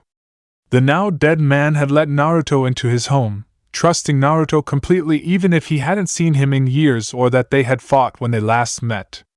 Hashirama had let him interact with his family whenever he pleased without being under watch, much to Tobirama's ire. Hashirama had trusted Naruto with his life, but more importantly, he trusted Naruto with his family. That was a level of trust that Naruto held above all. The very least that Naruto could do to repay that trust was let Hashirama's family give his body a proper funeral, and place it to rest in the village that he built with his blood, sweat and tears. Without turning back to the second Hokage of Konohagakure, Naruto told him his answer before striding out of the room, the tower, and eventually, the village itself. His body will be in Konoha by tomorrow afternoon at the latest. Had Naruto stayed a minute longer, he would have seen a single tear make its way down Tobirama's face and hear Tobirama mutter a sentence. You do this for me, Naruto, and I'll place my faith in you, just like my brother did. On the border of the land of fire and the land of grass, there was a large scar dug deep into the land, trees destroyed, craters larger than houses and trenches dug deep into the land. This was one of two places that bore witness to the strongest technique of Hashirama Senju. The scar was smaller than one located on the border of fire and rice, both for the lower amount of power that it had and for the face that there wasn't a strong enough attack to oppose Hashirama's strongest technique. Yet it still resulted in a scar larger than many could imagine. The ground was barren, no life shone on the surface for miles. It was something that would make almost anyone gape and wonder what kind of destructive force could have caused such a result. Naruto wasn't one of those people. He had seen far greater destruction than most people could dream. The barren land didn't faze Naruto in the least. When one created a desert larger than a country in their anger, one becomes quite desensitized to most destruction. He could see the remains of Hashirama's Senpo, Mokuton, Shinsesenju, Sage Art, would release. True, several thousand hands, the monolithic wooden creation lay in a heap, like it was knocked over by a strong gust of wind. Several arms were missing, a surprise considering how strong the technique was. Naruto decided to leave it there. It would serve as a monument to Hashirama's sacrifice, a symbol of Hashirama's courage and strength in the face of almost impossible odds. Walking towards the more cratered and barren area, Naruto could see the remains and bloody smears that used to be people. Several organs and body parts that weren't pulverized by Hashirama's attack lay scattered all over the scared section of earth, a section that was stained red with the blood of Hashirama's fallen foes. The red color of earth was still visible, even in the lower light that came with the time before dawn. It made Naruto sick to see the remains of what was once people, and the smell of their blood and decaying bodies didn't help matters. Naruto could see the remains of people who were once alive, some simply following orders, some that were aiming for glory on the battlefield, some that were using war as an excuse for revenge, and everything in between. Most with families that they would never see again, and all now dead. Naruto shook his head to release himself from those thoughts. He wasn't here to confirm what he already knew, that war never had winners and losers, only who lost the least and who lost the most. Making his way through the barren crater-filled field of blood-stained earth, Naruto eventually came to what he was looking for. Set up around 100 or so meters from the edge of the scared land was a camp consisting of Iwa, Kumo, and Suna shinobi. There were hundreds of large tents set up to house people and supplies, along with the bodies of those that had died during the battle. Naruto could see several people moving around the camp continuously, weaving between tents and people as they walked, several of them with hands glowing green when they crouched over people, others carrying supplies from one tent to another. Torches illuminated their way, along with pits of fire that those who weren't injured gathered around. They must have kept their camp set up so that the medics could stabilize those that they could and get them ready for travel. Naruto theorized. Hashirama would have been able to injure and kill hundreds, not to mention if one of the commanders were killed, they would have had to stay and find out who was next in command for their orders. This made his job slightly easy, knowing that they wouldn't have moved Hashirama's body if they had it, or if they hadn't burned it as soon as the confirmed Hashirama was dead. Suppressing his chakra as much as he could but still allowing what he was about to try, Naruto activated one of his most unused abilities. Byakugan, Wide Eye, he whispered, as he activated what would now be called his Dijitsu, eye technique. The veins around the sides of eyes bulged as his vision expanded and increased. He began to see through objects and the chakra networks that the all people of the world had. Scanning his gaze over the camp, Naruto searched for Hashirama's body until he found it, lying on a table inside a tent near the center of the camp. Nothing else was inside the tent besides Hashirama's body and the table. Two shinobi stood on guard outside the tent flaps.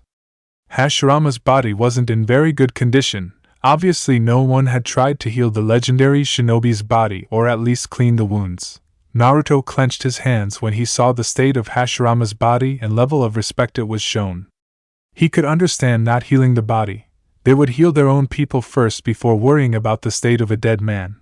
But even so, Hashirama's body looked like it had been dragged through the dirt. Literally, his body was half caked in dirt.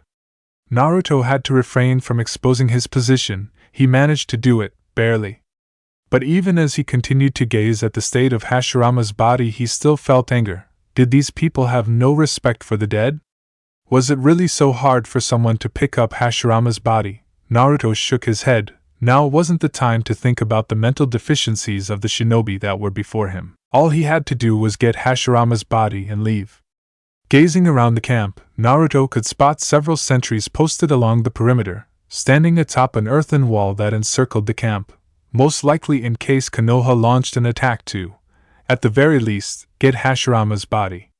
Too bad they thought that Tobirama would send an army to retrieve it instead of one incredibly skilled person. The only real problem that Naruto could see was making his way past the sentries along the perimeter along with the guards in front of the tent containing Hashirama's body. Making his way through the camp would be easy enough. His chakra signature, as long as it wasn't too large, should be untraceable among the thousands of other signatures that resided in the camp. As long as no one paid too much attention to his signature in particular, he should be fine. After a bit of thinking, Naruto finally decided on a solid plan. He deactivated his Byakugan and moved to put it into action.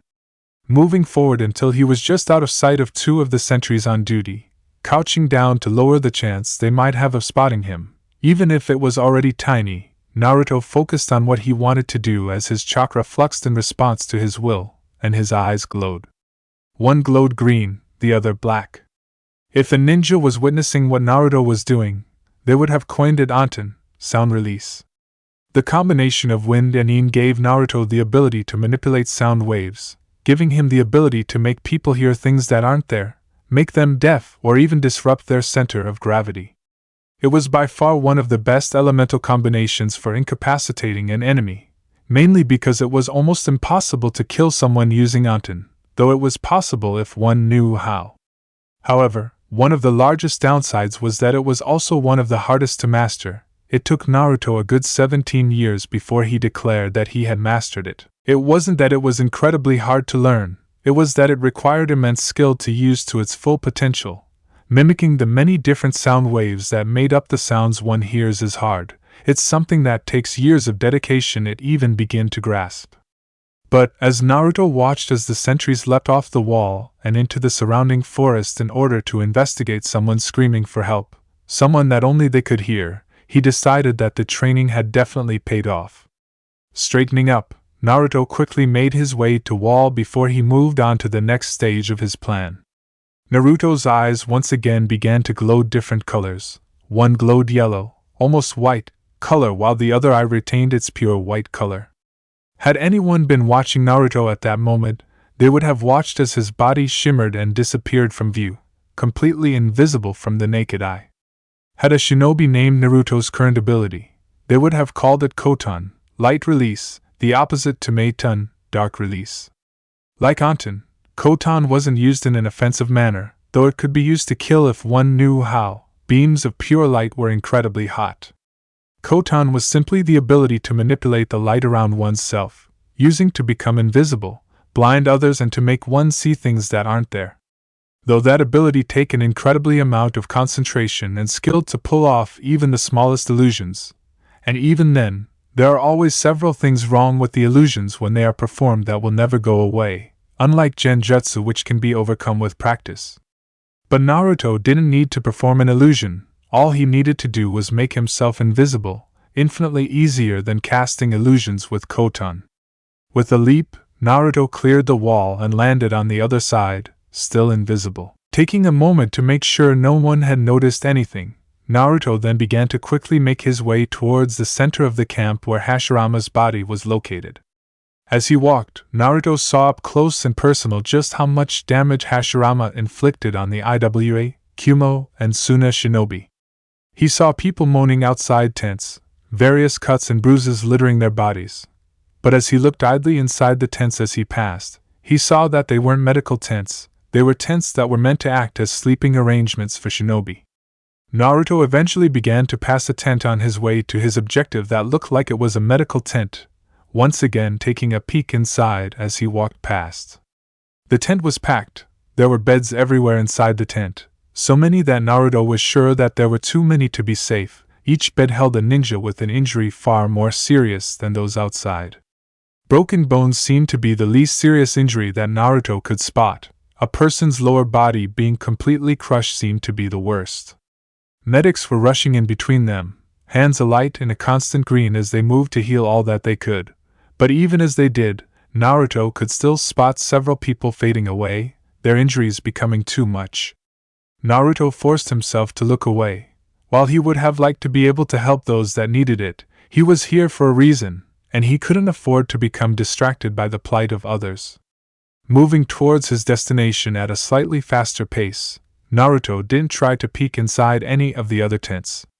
No longer being distracted by the contents of the tents of the camp around him, Naruto quickly made it to the tent he was aiming for. Hiding in the gap between two tents close to his target, a quick application of Anten, sound release, chakra made the two shinobi guarding the entrance to the tent run off, searching for the medic screaming for assistance and keeping someone alive nearby. Quickly reapplying his Kotan invisibility technique, Naruto swiftly made his way inside the tent. Hashirama's body lay on a wooden table in the center of the tent. It was incredibly unnerving to see someone who had once been so full of life remain so still. Naruto didn't try to find out which technique it was that killed the Senju. It didn't really matter, the man was dead, that's all that really mattered. Naruto decided that he was going to clean up his body before he showed it to Tobirama. He didn't want the Nighting to see the wounds inflicted on his brother. Seeing his body would be hard enough on the man. He was just about to touch his body and transport both himself and body to a location before he healed it when several voices from the tent next to the one he inhabited drifted over. Whatever was going on must have started recently because he didn't spot anyone in the room when looked over it with his Byakugan outside of the camp. "Who'd abandon this war Otsutsuki Dano?" a voice said. Judging by the suffix they added to the Otsutsuki, Naruto deduced that this was one of the two other Kage, either the Reikage or Kazekage. "I will not abandon this war Fujinma Dano. I will have IWA come out on top. Just because we suffered a few losses doesn't mean that this war it lost for us." The Otsutsuki argued stubbornly. Naruto didn't know who this Fujinma was, but he could guess that it was the name of one of the Kage. "You call the loss of nearly 1,000 shinobi a few losses?" Fujinma asked incredulously. "What about the 100 or so more that we lost due to injuries? Are they a few losses? Each one of those shinobi gave their lives for their village. We should honor their loss by pushing forward and finishing this war." The Otsutsuki replied, not answering the question. "Look at it this way, Kazekage." A new voice interrupted. Naruto assumed that this was the other Kage. "If you pull out now, either side will come after you eventually. Konoha for your village's part for the death of their beloved Senju, or us for deserting our alliance. You stand less to lose if you stick with the alliance." Naruto heard the Kazekage sigh before replying. "I know that. It's the only reason why I'm still here. If we are going to continue this war, can we at least stop underestimating Konoha? They are one of the strongest villages for a reason." The Kazekage told the other two, though Naruto wasn't sure that the three were the only ones in the room. It was most likely that this was some sort of meeting between the village leaders only. "Why?" the Otsutsuki asked. "Without Hashirama Senju Konoha is crippled and those Senju lovers are doomed. You underestimated Hashirama Dano and look what it got us. We're only lucky that he hesitated for whatever reason before he launched his attack, otherwise we would all be dead. And even with his attack being rushed at the last minute, look at how many injuries it got us. Your underestimation of Hashirama Dano caused you to not bring your own medical tents or supplies. Now we have men needing medical attention lying outside of tents. You're lucky that myself and Reikage Dano did bring medical supplies, otherwise this situation could be worse than it already is. The IWA no Runner, Rock Runner, along with nearly 1,000 shinobi dead, most of the Kinkaku force injured, Kinkaku himself injured along with yourself Otsutsuki Dano. We can't afford to underestimate Konoha." Naruto heard a snort before the man who Naruto was relatively sure was the Reikage spoke. The Otsutsuki only got injured because he was too old to move quick enough to escape one of those wooden fists. He had to get Moot to pull his arse out of the fire, the Reikage said mockingly. "Any more proof you need about passing your hat on, old man?" Growling could be heard from the Otsutsuki before the old man managed to rein in his temper. "One of these days, brat, one of these days I'll show you who should retire," the Kage of Iwagakure said through gritted teeth. Naruto then decided that he had stayed in the enemy camp long enough. He was only meant to get Hashirama's body and leave, not gather information for Konoha. Picking up Hashirama's body as gently as possible and holding it bridal style, Naruto abandoned all pretenses of stealth and quickly manipulated his chakra the way he desired. One of his eyes glowed a pale yellow while the other glowed a pale green just as the tent flaps burst open and the two guards entered, kunai at the ready. But by the time they realized what was going on, Naruto had already vanished in a burst of speed, moving through the camp and out towards Konoha before anyone in the camp knew what was happening. Naruto came to a sudden stop in a clearing about a kilometer or so away from Konoha, deeming it as safe enough that he could heal Hashirama's body without being interrupted by anyone, friendly or not. Placing Hashirama's body on the ground, Naruto then proceeded to kneel beside it, before placing his palms above the corpse's stomach. Naruto's hands then began to glow green as the wounds on Hashirama's body began to close up. The cuts and bruises that littered his body disappeared. His broken arm, most likely from a fall, snapped back into place. This continued until it almost looked like Hashirama was peacefully sleeping, the only thing that denied one thinking this stillness of Hashirama's chest. Once the healing had finished, Naruto removed his palms from above Hashirama's stomach and placed them in his lap. Naruto then looked at the face of Hashirama Senju, a man regarded as a legend by the entire shinobi world, and even beyond. Naruto knew at that moment that if he attended Hashirama's funeral, and he would, that he wouldn't remember the man who had created the first hidden village, he wouldn't remember the powerful shinobi with the amazing skill in Mokuton, would release, and he wouldn't remember the only person who could rival Madara Uchiha in strength. He would remember that little Senju child he met at the shore of a river, a child that was incredibly eager to learn the skills he would need to bring peace to the world, a child that had an amazing talent to annoy people, and a child that he was incredibly proud to call his student. Lost in Remember a Better Time, Naruto never felt a single, salty tear that rolled down his cheek. Chapter 12. The funeral for Hashirama Senju, the Shodai Hokage of Konoha, was something that brought the entire village to a standstill. Shops closed, the shinobi training facility let its students out, clans that would never have shared the same street with one another stood next to each other as the body of their once great leader was given its final rites before it was moved off to a secret burial site. Many people came forward to say a few words about the legendary figure, mostly family members, but a few people who worked closely with the man stepped up and spoke for a few minutes before passing on the spotlight. Haru said several words before passing it on to the person behind him. His father and himself hadn't had the best of relationships, even before the war. The war only made it harder to reconcile with each other. The stress of losing comrades on the field of battle meant that neither really had time to talk, too busy wallowing around in guilt, or if they did, they simply lost the nerve to talk to one another. One of Haru's biggest regrets was that he hadn't told his father that he loved him for about a year before his death. He wished he had. Many people cried, some for the loss of a great leader, others for a powerful shinobi, and some cried for the loss of such a great friend. The sky was bleak, a fog of gray clouds prevented the sun from being seen, as if Kami herself was mourning the passing of the great leader of Konoha. The atmosphere of the village itself reflected that of the heavens. No one smiled as the funeral was carried out, either shinobi nor civilians made any move to, they had no reason to. For the shinobi, they knew that they were weakened considerably with the death of their greatest shinobi, weakened in both military might and in morale. The death of Hashirama was a blow to every shinobi, from genin to jonin. All knew of his skill and found it hard to imagine the power required to take him down. All of them knew that Hashirama Senju held considerable power. His prowess in Mokuton was something that every ninja knew, and the thought that he could be killed, even if it was with the combined might of 3 hidden villages, was something that scared a few ninja. All of them knew that the only one alive in Konoha that could rival the power of Hashirama Senju was his brother, Tobirama, but even then, the younger brother freely admitted that Hashirama was far stronger than him. The thought of facing the power that took down Hashirama Senju scared many of them. For the civilians, it's simply the loss of a powerful man and a good person. Hashirama's positive attitude made him popular with the civilian sector of the village.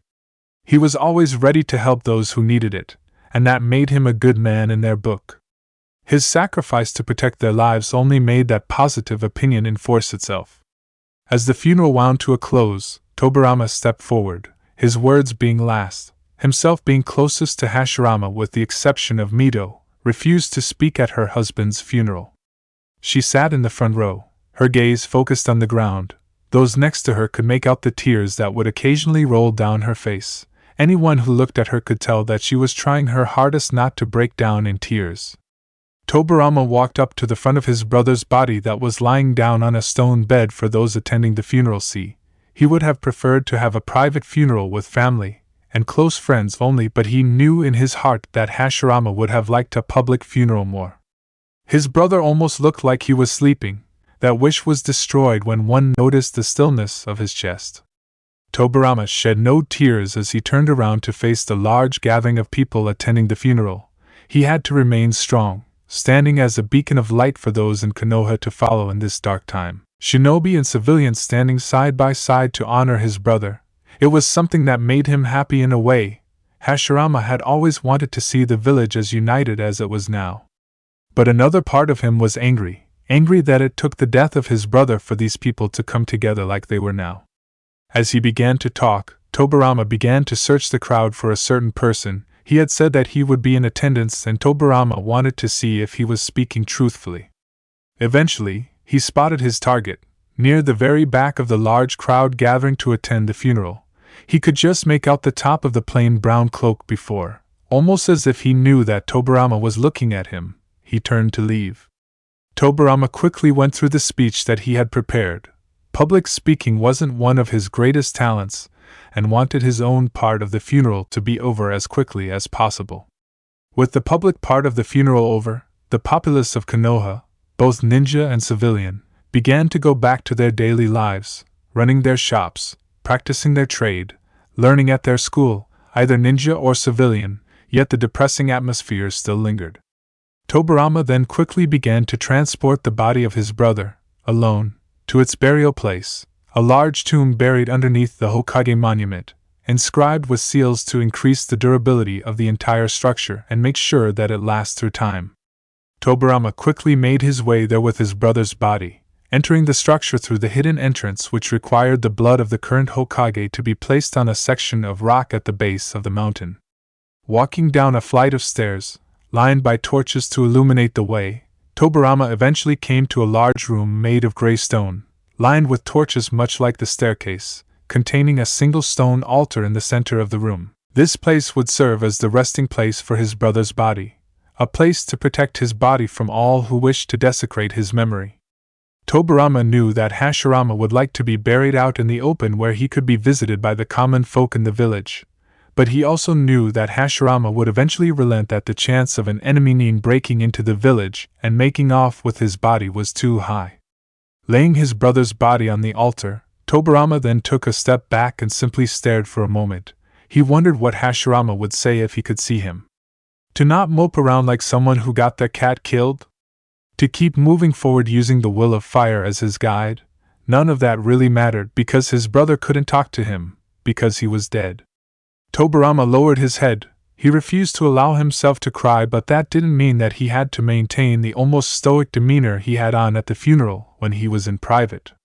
The sound of sandals hitting the stone floor of his brother's tomb echoed into his ears. The person who entered made no move to hide their presence, and didn't need to.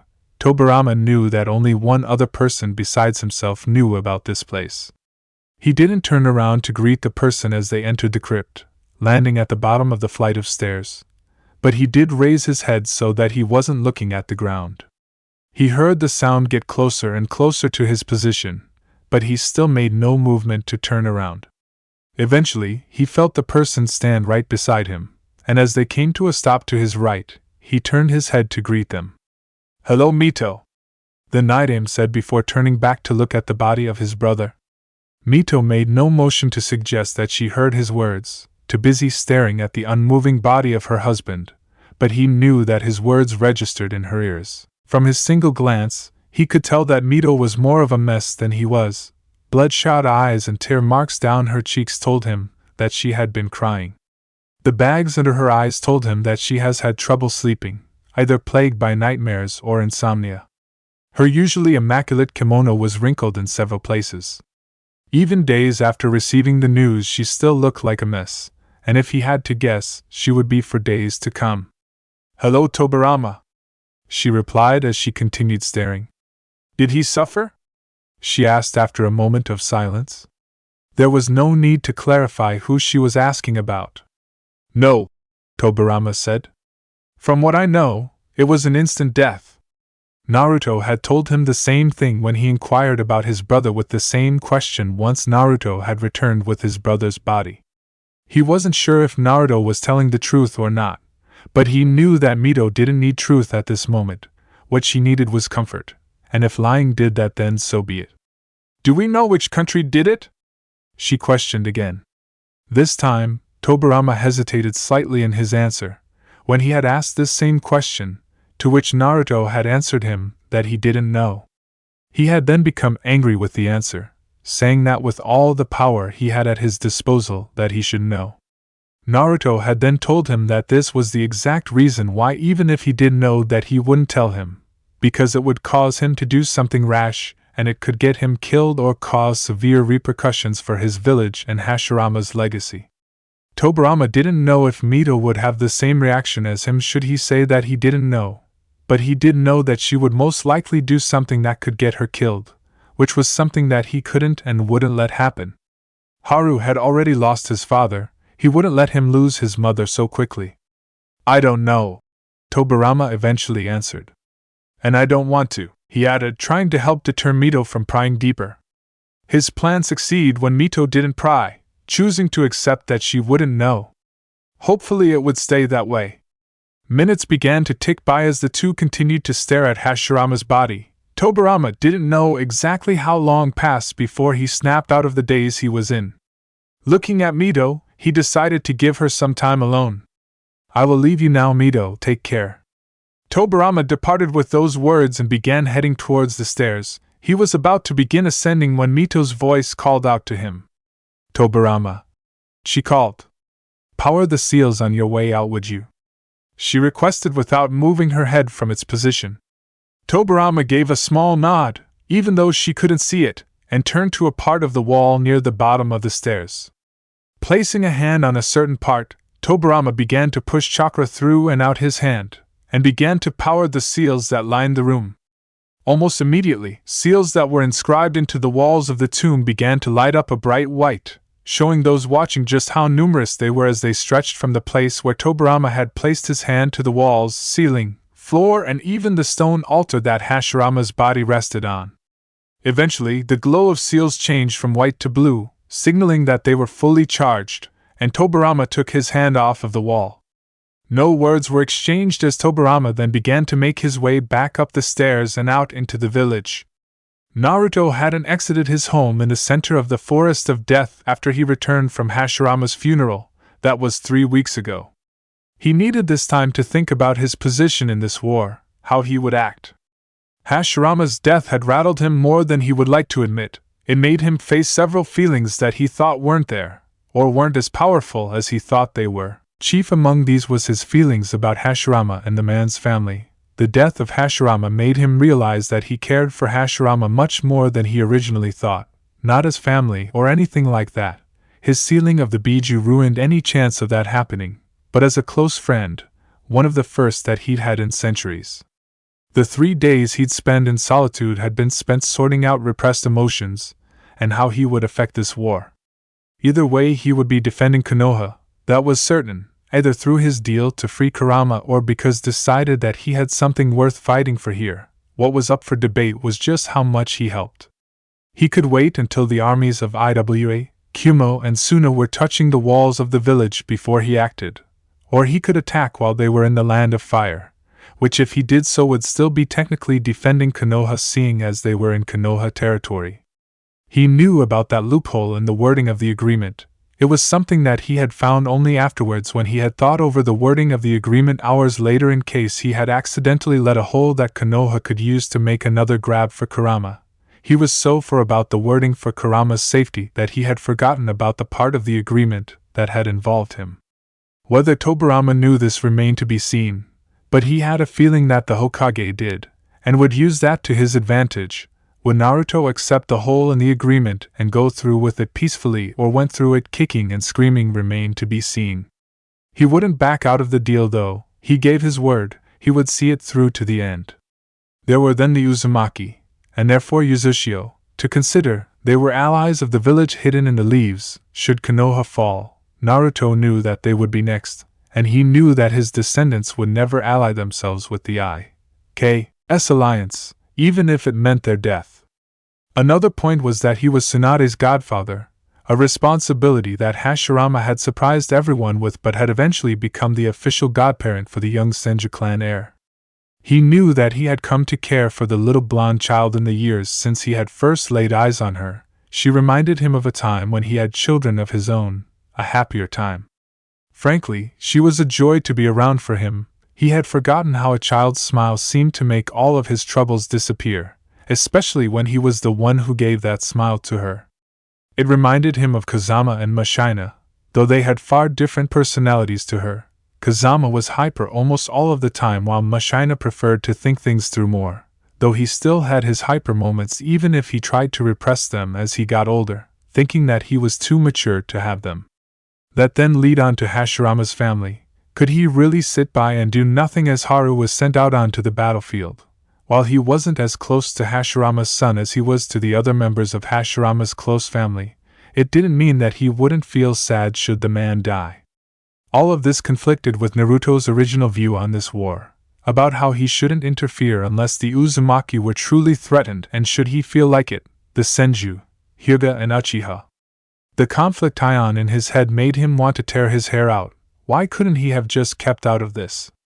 Why couldn't he have just stopped Mito from sealing Kurama into herself and begin this entire thing? It may have led to war sooner, he may have even killed her, and possibly Hashirama. But this entire situation wouldn't have happened. Naruto's original desire to not be a part of a war started for power began to crumble, as he listed the points off on why he should fight and why he shouldn't. When he had originally thought about how his deal with Hashirama and Tobirama would go, he had entertained the idea that he might feel a desire to fight simply to keep people from suffering. But ultimately, he had passed it off. Family came first. That was something he had lived by. Family came first. But when he originally thought about how the deal would affect him, he hadn't taken into account what would happen if he began to see others as family. As he began to wish that sake, or any alcohol for that matter, did more to him than give him a slight burn at the back of his throat, his innate healing ability recognized alcohol as a type of poison and quickly purged it from his system. He felt several seals that he had placed around the tower go off, indicating that someone had entered the tower.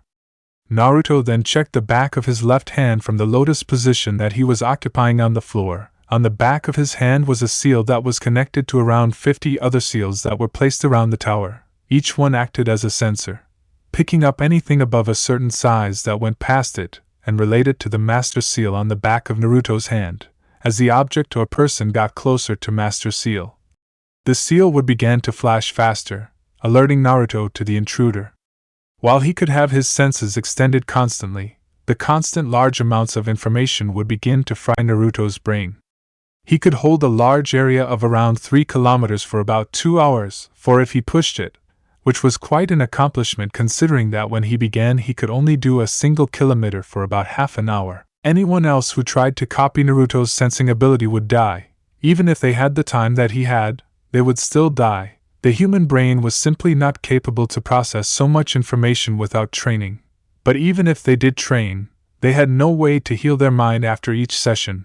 The brain didn't heal like muscles. If the brain was broken or strained, it would take a while for it to heal. Thankfully, Naruto had his innate healing ability to heal the damage before it would affect him in any way. Naruto tracked the person that had entered his tower as they made their way up the stairs, coming closer and closer to his position. Naruto had narrowed down the amount of people who would visit him, or were willing to traverse this far into the forest of death down to 2 people, Mito or Tobirama. Miki was a civilian, and while he knew that she would most likely visit him if she could, Naruto knew that she had no chance of making it through the deadly jungle that made up Training Ground 44. Haru was also out, While Hashirama's son had the skills required to make it through the forest to his location, he had no reason to. Naruto wasn't as close to Haru as he was to his wife, mostly due to Haru fighting a war for the past few years. The man hadn't had much time with his family, let alone trying to get to know Naruto. That only really left Mito and Tobirama. They were the only other people who knew where Naruto lived. Out of those two, Naruto knew that only Tobirama would visit him. Mito would either be still mourning the death of her husband or be on her way to Yuzushiogakure to help her fellow Uzumaki fend off Kiri. The presence was now standing outside of the door to Naruto's room, simply standing there, gathering their courage to enter his room and say what they needed to say. Naruto heard a small sigh from the other side of the door before whoever it was knocked. Standing up from his lotus position, Naruto made his way towards door and swung it open to reveal Tobirama as the one who entered the tower, not surprising to Naruto. After a few moments of awkward silence, in which the Hokage didn't state why he was visiting him and Naruto waiting for him to do so, Naruto eventually stepped to the side and gestured for the second Hokage to come in. Tobirama gave a slight nod as he stepped into the room. He was quite shocked as to the state of it. The room was incredibly bare. A futon in one corner of the room, a desk pressed up against the wall, a few windows and the outlines of several seals inscribed into the wall were all that Tobirama could see in the room. Considering that Naruto had lived here for over a year, Tobirama would have thought that the man would have placed some kind of decorations, perhaps some pictures, or some furniture to make the room seem more homely. The sound of someone clearing their throat behind Tobirama caused him to spin around, finding Naruto simply looking at him with a raised eyebrow. "If you're done scrutinizing my room, perhaps you could tell me why you're here?" Naruto questioned, though Tobirama could detect slight amusement in his voice. Over the years that the two had interacted, Tobirama had come to realize that Naruto had a personality that was similar to his brother in a lot of ways, though they weren't exactly the same. Naruto having become more serious and controlled than his brother, he supposed that over 3 millennia can do that to a man. "Very well," Tobirama said with a sigh. He wasn't looking forward to this conversation. He wished that the council hadn't put him in this position, but he was desperate, and Naruto was frankly his only option. "May we sit down? This conversation may take a while to discuss," he told Naruto as the man gave a nod to his query and both men sat on the floor, Naruto in the lotus position, while Tobirama simply folded his legs underneath himself. Sitting down on the ground, Tobirama thought about how to phrase his words as to avoid Naruto's anger. While the man had become harder to anger over the years, he still had a temper that could erupt if one knew which buttons to press. Tobirama hoped to avoid all of them. "Naruto," the Nidaime began. "The council has put me under a lot of pressure lately and frankly, I need your help," he admitted. Tobirama decided to come out and say it. Trying to hide his intentions would only increase Naruto's ire. "Explain to me the situation, Tobirama, and I'll see how I can help. But I failed to see how I could help you unless you wanted to strong-arm the council into something, which I doubt," Naruto said truthfully. "For that matter, I don't truly know what the council is." Tobirama rubbed his hand against his forehead protector before launching into an explanation. "A quick explanation on what the council is would be a selection of people to advise the Hokage on different matters. They were originally created by my brother in order to assist with the running of the village. The council is divided into 2 different sub-councils, the Shinobi Council, which is made up of the clan heads from several major clans, whose job it is to assist the Hokage in shinobi matters. They also handle basic shinobi matters, how much kunai we have in stock, when we need to restock on certain supplies, things like that. The other sub-council is the Civilian Council which, as you can guess, handles civilian matters and advise the Hokage on any civilian matters that may require their attention. Each person on the Civilian Council is elected by the civilian sector of the village. Are you following me so far?" Tobirama asked as he finished up his explanation. "I follow you fine, Tobirama, but I am having trouble on figuring out just what the problem is. If the council is putting any pressure on you, you can simply overrule it as Hokage." "This village is a military dictatorship," Naruto remarked. He failed to see any problems that Tobirama might have. Tobirama gave a sigh and began to explain just why he was under pressure. In times of war, The council is given more power in case the Hokage is injured or killed in battle. It will allow them to take control and keep the peace before they elect a new Hokage. A part of this extra power allows them to overrule the Hokage in some military matters as a precaution in case the Hokage at the time does something rash or stupid. However, it must be at least 90% majority of the council for the Hokage to be overruled. Before you asked, the civilian council is allowed to participate in the war council because of Hashirama. He thought that even though they may not know what is going on, the civilians do deserve a voice when strategizing for war. One of the more stupid decisions he made, and one that I had hoped to overturn after this war was over, using this war as an example as to how useless the civilians are in the war council. It wasn't something that Tobirama originally agreed on when his brother first made the law, but he eventually relented when Hashirama pointed out several points, the major one being the chance that the Hokage dies during a war without a successor pre-selected. The council would then take over military action while the next Hokage gained experience. Shaking his head to stop himself from continuing on his mini rant, Tobirama once again go back on track. Ignoring that last part, do you understand everything I've said so far? Once Naruto gave Tobirama a nod, showing that he was still following him, he continued. Now, do you remember my original strategy for the war? Naruto gave a nod, showing he did. You wanted the other villages to wear themselves out against your defense before attacking when they were weak. Yes, Tobirama said. That was my strategy, but unfortunately, the council no longer agrees that it is an option, and I am inclined to agree with them. The alliance between Kumo, Iwa, and Suna has completely changed everything. Konoha is now under serious threat of extermination now. I'm still not seeing what the problem is, Tobirama. Naruto remarked. If both you and the council agree that the former strategy won't work, then you simply have to plan a new one in order to combat Kumo, Iwa, and Suna. Tobirama gave another sigh. This one seemed to age him a few years. Naruto. The council wants to begin to force all available children into becoming shinobi as quickly as possible, the youngest being only 4 years old. They are also considering taking children from several towns under our command in order to help bolster Konoha's ranks. Naruto seemed to freeze as his brain began to process what Tobirama was saying. I have tried to stop them, telling them that this would cause riots and revolts, but they refuse to listen, overturning any demands that I make. You mean to tell me?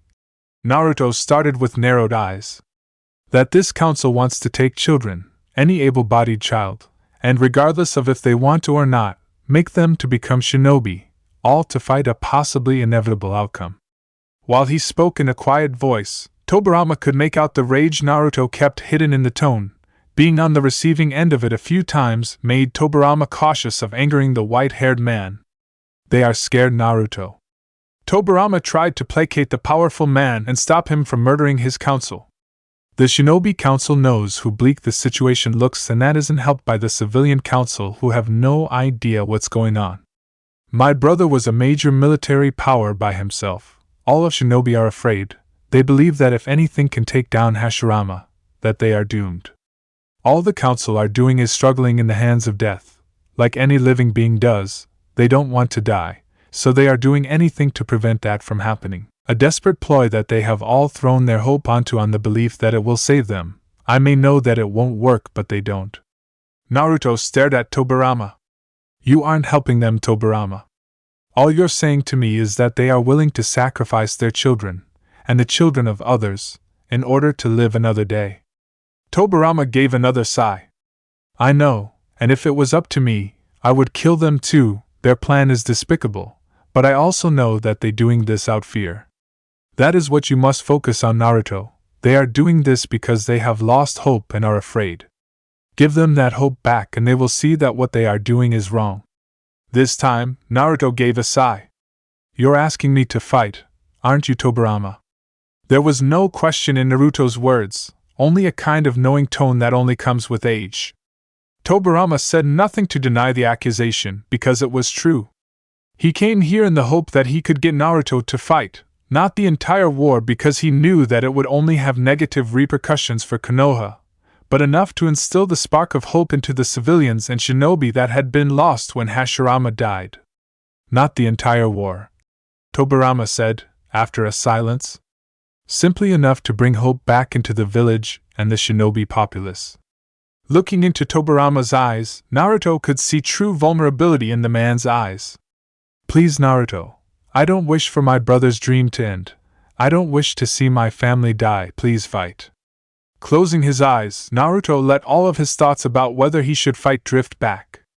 On one hand, there were the bonds that he had unintentionally created here, his goddaughter. Could he look at her knowing that he had possibly killed her father and uncle through his inaction, that he had made her mother a widow? Could he let Hashirama's dream get so close to death's door? On the other hand, this wasn't his war. He had no real reason to fight anything more than what was agreed on in the deal. He wasn't a part of this village. Besides, why was it his problem that this village seemed to give up hope so easily? If Tobirama wanted to bring back hope, he should do it himself, fighting besides his men, giving a speech to rally everyone. He didn't have to get him to fight. This deliberation went on for several minutes inside his head, bringing together 3 weeks of thought into one debate. He was midway through this discussion when Tobirama had something that sealed the deal on what he should do.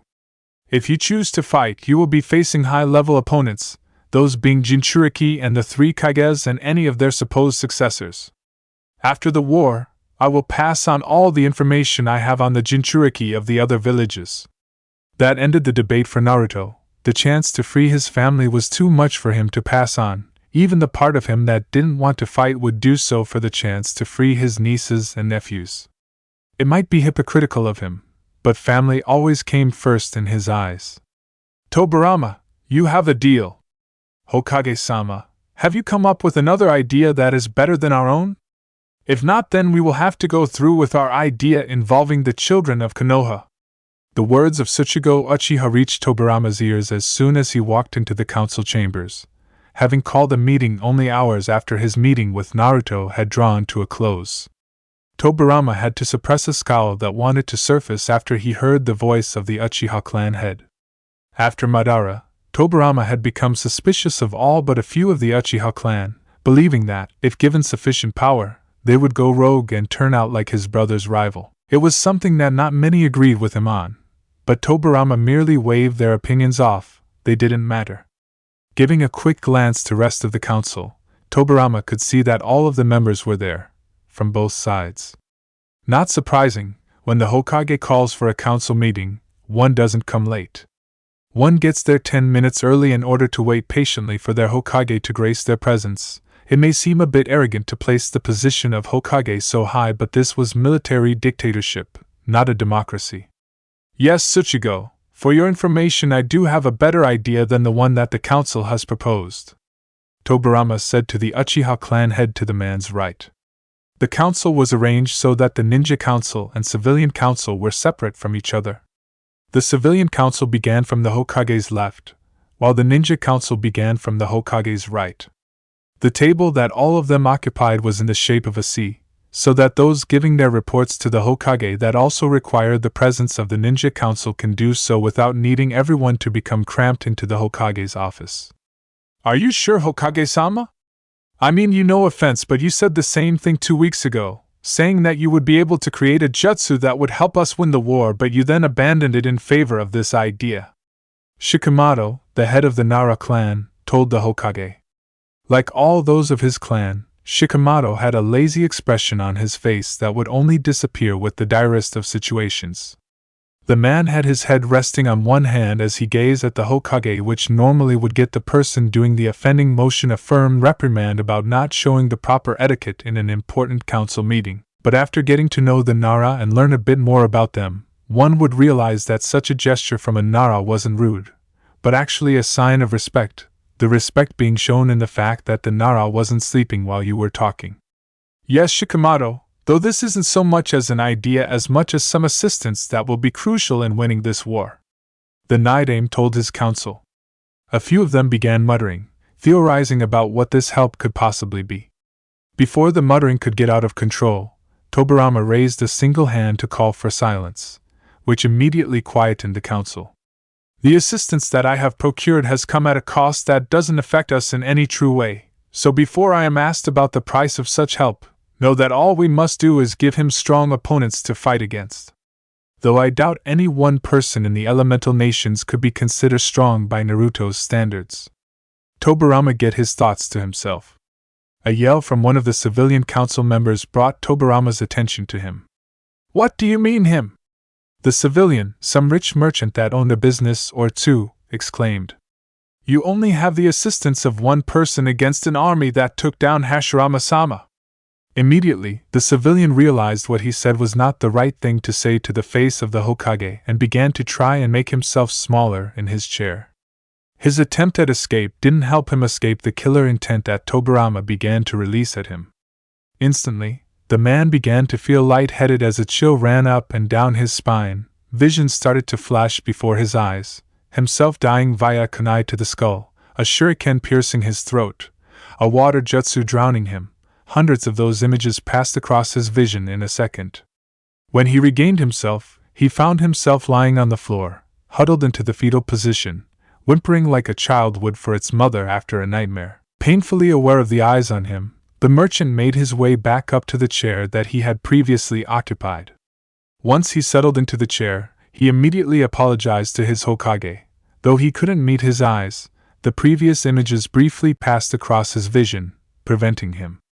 I'm sorry, Hokage-sama, I spoke out of turn. He eventually managed to stutter out the words under the eyes of the rest of the council.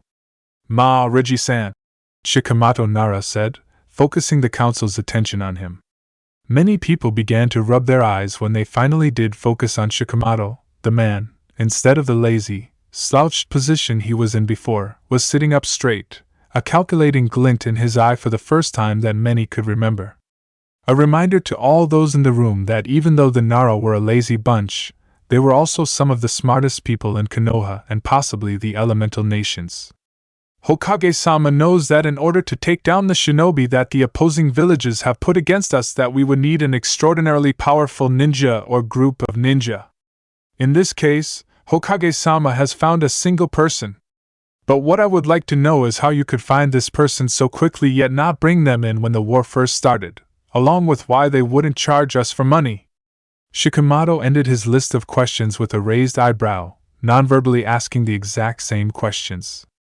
The Nara's questions got the rest of the room thinking about the questions that the Nara asked, as well as the unasked one. Just how powerful was this person that Hokage-sama is willing to place their fate in his hands?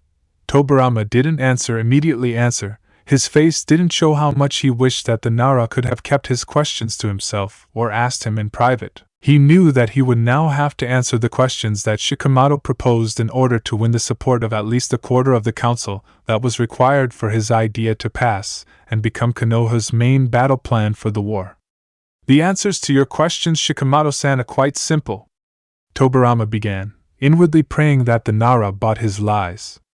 Tobirama knew he was a good liar. Being a shinobi called for it, but Naras were notoriously difficult to lie. Their intelligence meant that they could quickly discern lies if the logic didn't match up. I didn't bring him in earlier because I felt that we wouldn't need his assistance in this war. That is now obviously not the case. As to why wouldn't accept money as a fee, they have no need for it. Money means nothing to one that doesn't need it, and this person doesn't. To answer your unasked question of how powerful he is. Here, Tobirama couldn't withhold a small smirk that made its way to his face. He would enjoy their looks of shocks when the first reports of battles involving Naruto made it back. It wasn't unlikely that he would see a more amusing sight. He is powerful enough. Hiruzen Sarutobi held back a curse as he leapt out of the way to avoid a wind jutsu that shredded his former position on a tree branch. Landing on another tree branch, Hiruzen returned fire against the Suna shinobi with a Katon jutsu of his own. Katon, carrier enden, fire release. Fire Dragon Flame Bullet, to be precise. The Flame Dragon barreled into the position of the Suna shinobi on the forest floor with surprising speed, incinerating the shinobi with its heat.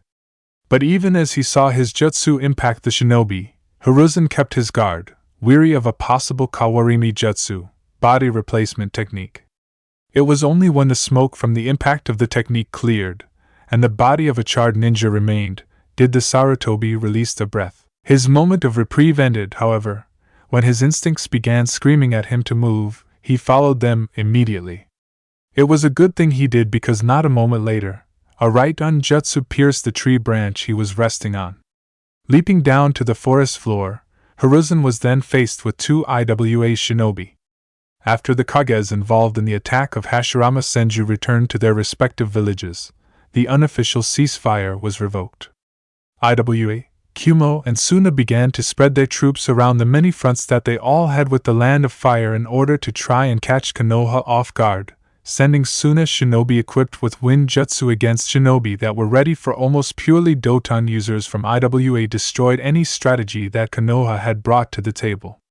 Hiruzen only now realized this as he evaded a dozen earthen spikes that were launched at him from the IWA shinobi, landing on the branches of a nearby tree, hoping to put some space in order to formalize some sort of a plan. In other parts of the battlefield, Hiruzen knew that other Konoha shinobi were facing a mixture of IWA and Suna nin, outnumbered and outplayed. The fate of the battle was almost certainly going to go to the I.K.S. alliance. The forest in which the fighting was occupying was littered with fallen trees and the bodies of those who had died for their village. Even when he was focused on the battle, Hiruzen could still smell the smoke, the burning bodies, and the blood permeated the air like a thick fog. Hiruzen knew that it wasn't the surprise of Suna shinobi in the mix that made this battle turn to the favor of their enemies. While it had surprised them, it wasn't what made them break ranks and begin to fight their own battles. Dodging several spheres of mud launched from one of the IWA shinobi, Hiruzen leapt behind the trunk of the tree he was on and secretly created a Kaige Bunshin, shadow clone. The technique taught to him by his sensei, the current Hokage, was classified as a secret technique of the village hidden in the leaves, but he didn't think that his sensei would care if he used it during battle. The clone immediately jumped off after being created. It knew the job it was to carry out. Hiruzen then leapt to another tree as the one he was hiding behind was taken out by Earth and Stone Dragon. Hiruzen recognized it as a Doton, Doskiryu, Earth Release, Earth and Stone Dragon. Landing back on the forest floor, Hiruzen showed the IWA shinobi his skill as a ninja, quickly flipping through hand seals that neither of them could see, ending on the dragon seal. Raiton Jibashi Lightning Release, Electromagnetic Murder. Hiruzen could see the Doton users' shock on their faces as heard the name of the jutsu coming from a Konoha shinobi. While a Konoha shinobi knowing a lightning jutsu wasn't all that rare, one knowing a jutsu with as much potential power as Jibashi was. While not incredibly powerful, it had the power to power through almost any single Iwagakure shinobi's defense with ease unless the defending shinobi was exceedingly powerful. As the lightning began to build up between Hiruzen's hands, the two IWA shinobi went through their own hand seals in order to defend. They were surprised, however, when a spray of water hit them in the back with enough force to make them both stumble forward, breaking their concentration, the water soaking the ground and creating a puddle underneath the two. Both turned around in time to see another Hiruzen giving them both a smile before pointing behind them where the first Hiruzen had charged up his technique between his hands. Launching the technique towards the puddle of water that both shinobi were standing in, the lightning immediately coursed its way through the water and into the bodies of the two IWA shinobi, instantly cooking the ninja from the inside out. Hiruzen forced himself not to gag at the smell of the two burned shinobi. He hoped he never did. Hiruzen released his hold on the two shinobi, letting their bodies fall into the puddle, occasionally twitching as the lighting finished making its way through their entire bodies. Hiruzen then leaped back up into the trees and began to make his way to main battlefield, where all of the fighting originated. Jumping through the trees, the Sarutobi-born ninja used the time to check how much chakra he had left to spare, before focusing on returning to the main battle and helping out what ninja remained. Hiruzen landed at the edge of a man-made clearing. Nearly 100 fallen trees made up the battleground on which Konoha and IWA and Suna shinobi were fighting it out, jutsu, kunai and shuriken and flying everywhere with the occasional intense taijutsu battle. A flash of red chakra made the Sarutobi focus on the reason why this battle was really going badly. The Nibi Jinchuriki wasn't meant to be in this area at all, it was meant to be more towards the east, fighting closer to the eastern coast of the Land of Fire. None of the shinobi in that made up the battalion that were fighting this battle had any experience, or skills needed to take down a jinchūriki, let alone one that had the ability to bring out the full power of its tenant. The Biju host was tearing its way through many leaf shinobi, and there was no one experienced enough to even delay it, let alone stop it. Hiruzen was about to move to help those attacking the jinchūriki when a hand landed on his shoulder, stopping him in his tracks. With his shinobi instincts going at full speed, Hiruzen turned around with a kunai in his hand, ready to skewer the person who had laid a hand on him. The path of the hand with his kunai was stopped by another hand that gripped his wrist. Looking at the person who was now restraining him, Hiruzen came face to face with the last person he expected. It was Naruto, the person who had curbed his arrogance almost 4 years ago, and perhaps the only reason that he was still alive today. Dressed in a regal white kimono, adorned with magatama along the fringe of the garb, along with dark pants, he looked like the spitting image of royalty, yet also looked ready for quick movements with his loose clothes. As he looked at his face, Hiruzen easily noticed that what were once pale, white eyes, much like the Hyuga, were now a violet color, much like Midosama's were, only they had a pupil in the eye. Hiruzen quickly put the thought out of his head, he could ask it later, when he wasn't in the middle of battlefield. The now violet-eyed man spared a glance at Hiruzen before looking at something that appeared to behind him. "Do not worry, Hiruzen, I will end this."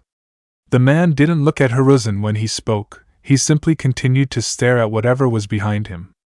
Hiruzen could only guess that it was the jinchūriki. It was the only object of interest on the battlefield. "Naruto! What are you doing here? You need to leave now." Hiruzen then tried to push Naruto out of the way as his brain began to process what was happening, but Naruto held his arms in strong grip and wasn't budging. Naruto simply spared a glance at Hiruzen before turning back to focus on the Nibi host. "A word of advice, Hiruzen, don't blink, it'll be over before you know it." That was all the warning the student of Tobarama Senju had before he suddenly fell forward. The person he was pushing against was suddenly gone. The Sarutobi managed to catch himself before he lost his balance, and immediately spun around as Naruto's words were comprehended by his mind. As he did, he was immediately assaulted by some kind of pressure. It was like someone using an incredible amount of ki but without the visions of his own death.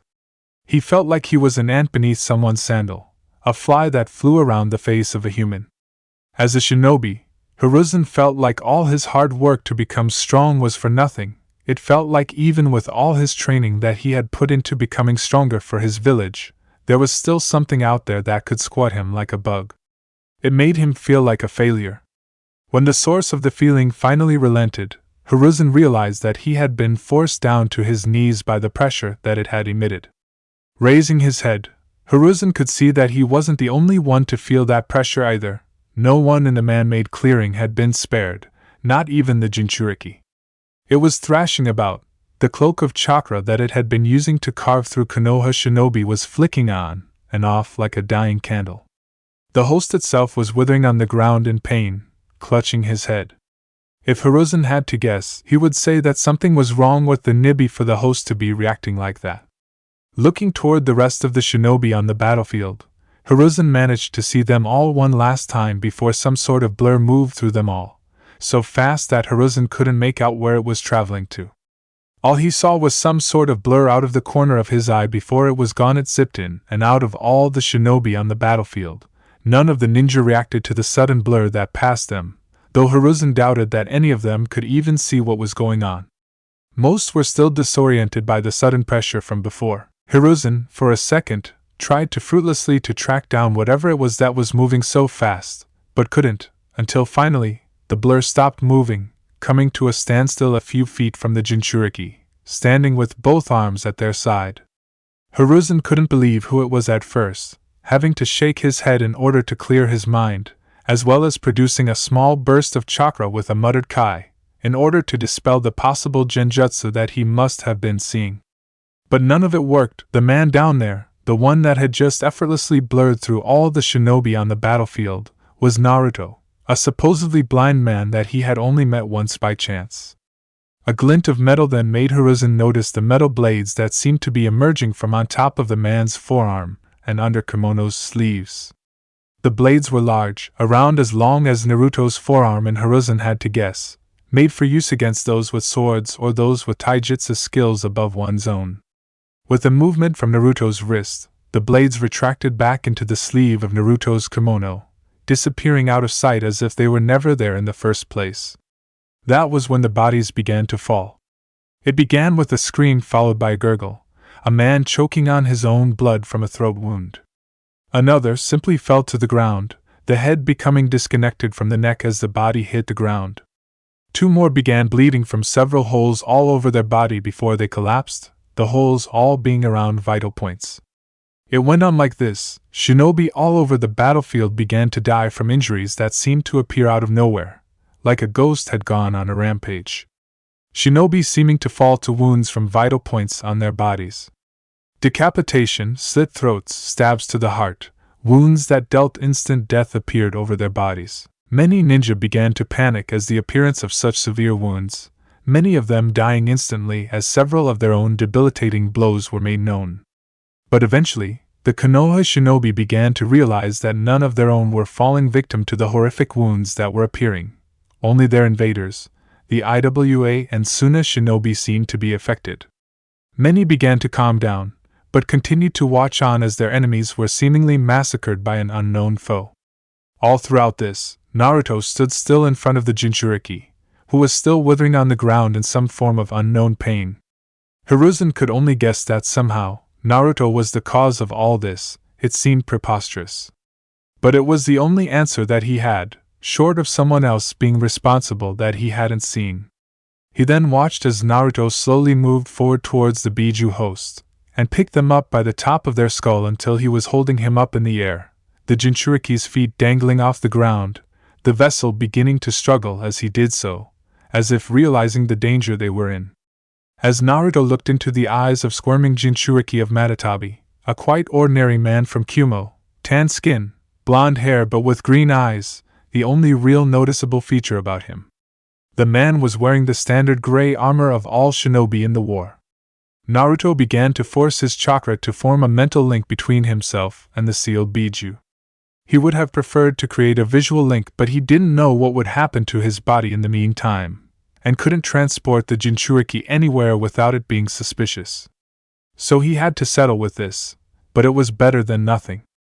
Naruto paid no attention to the demonic chakra shroud that encased the Biju host. His advanced healing, regeneration if one wished to be technical about it, would protect him from the corrosive properties, if any, of Matatabi's chakra that could affect him. As the link formed, Naruto began to speak first. Matatabi dash. That was all Naruto managed to get out through the link before the two-tailed cat began to yell and scream. Leave me alone! Leave me alone! I don't want you to hear! Just leave and go! Leave me in my prison, you betrayer! The words stung Naruto more than he would like to admit, especially the last one. On the outside he was as still as a statue, but on the inside, Naruto felt like he had been punched by someone that far outstripped him in strength. Matatabi. Naruto began after he managed to compose himself, and the Hellcat had stopped yelling and screaming. What do you mean? What did I do? Naruto had no clue why Matatabi was acting like she was, no idea why she was yelling at him, but he knew that Matatabi would never act like this without good reason. She was usually quite forgiving to those she was fond of. From last he knew, Matatabi held no anger against him for Hagoromo's death, so being addressed like this was quite a shock. What did you do? What did you do?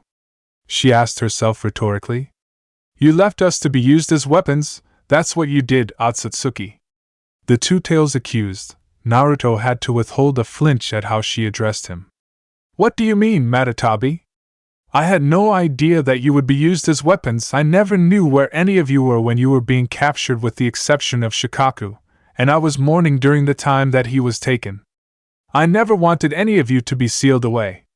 Naruto told her in confusion and sadness. Naruto felt that Shikaku being captured was one of his personal failures.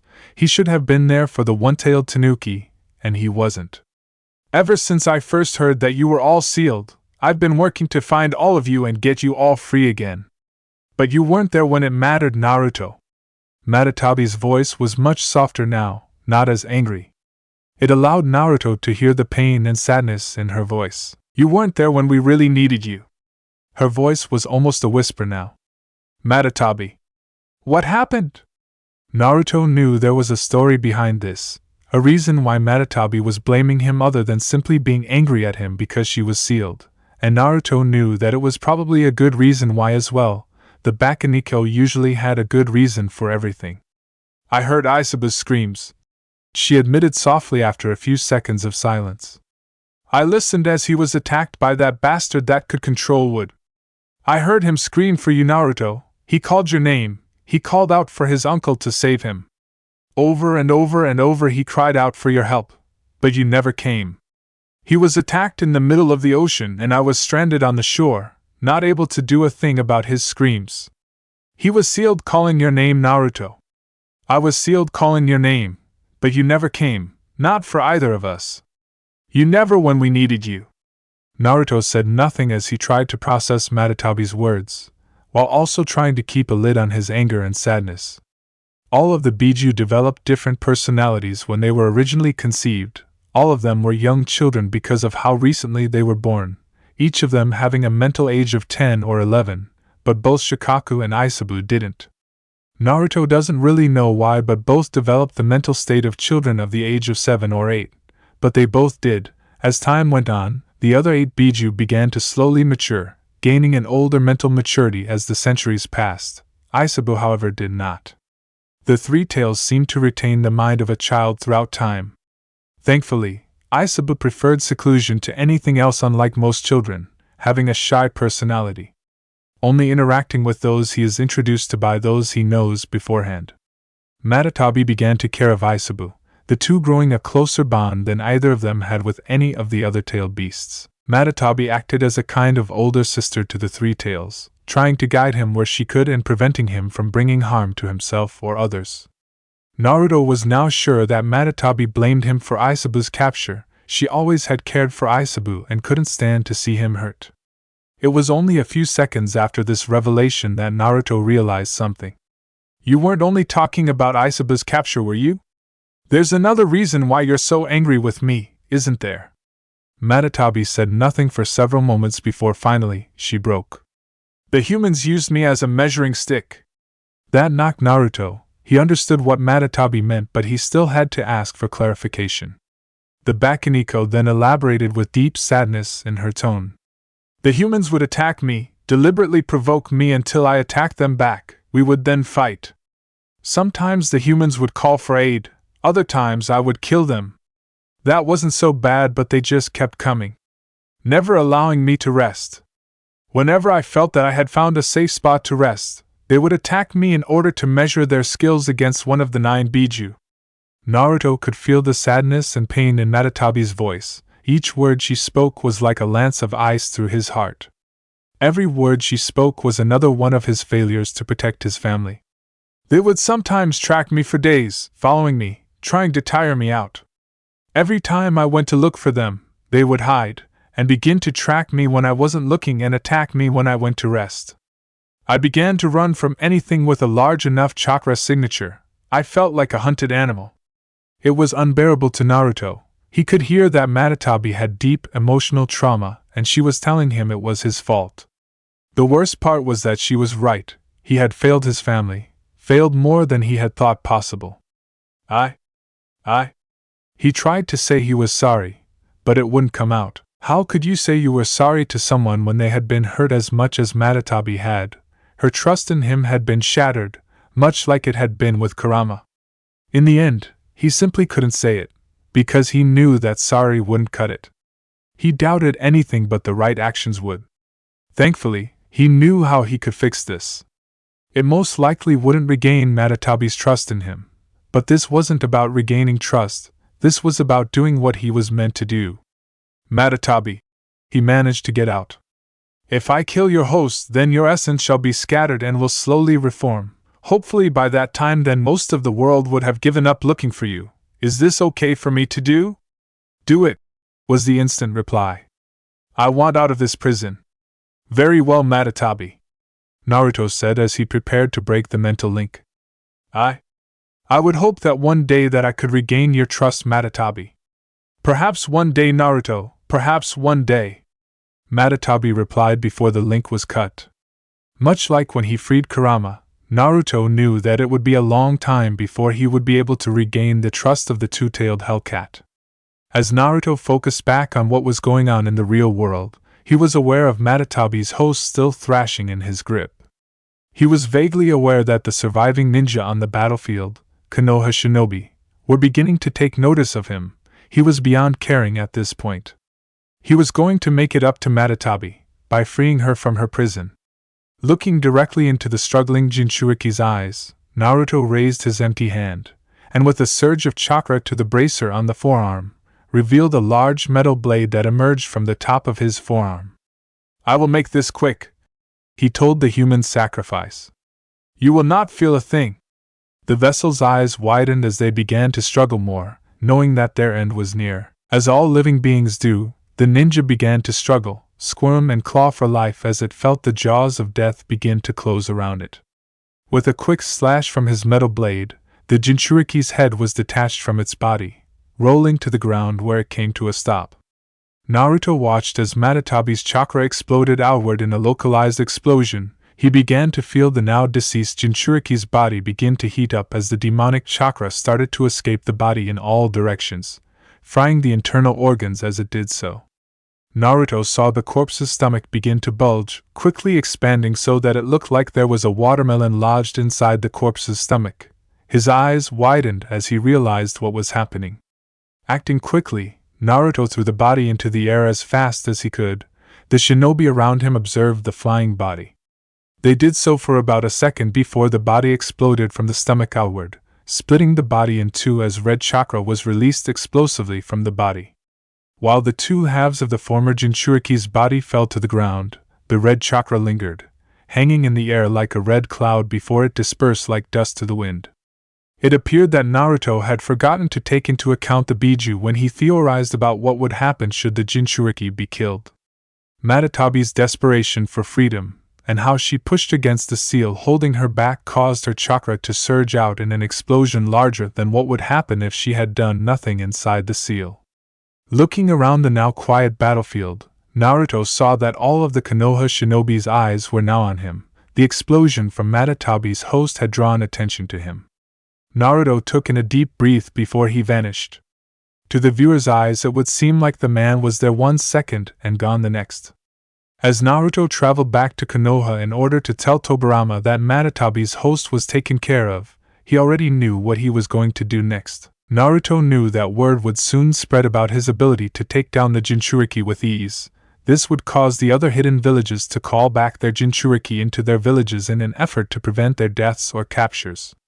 This would make it a whole lot harder to find them when they weren't being deployed on the battlefield. He would have to hope that they wouldn't do that for a while, giving him more time to free the Biju. Tobirama sat in his office, looking over a map of the elemental nations, the battleground for the current war. But his focus wasn't on the map, it was on several pieces of paper to the side said map, laying inconspicuously, belaying its true worth. The pages were his plans for a secret shinobi force that he wanted to set up inside of Konoha, answering only to the commander to the group or the Hokage. Currently his ideas were only that, ideas. In the middle of a war there was no point to try to set anything up.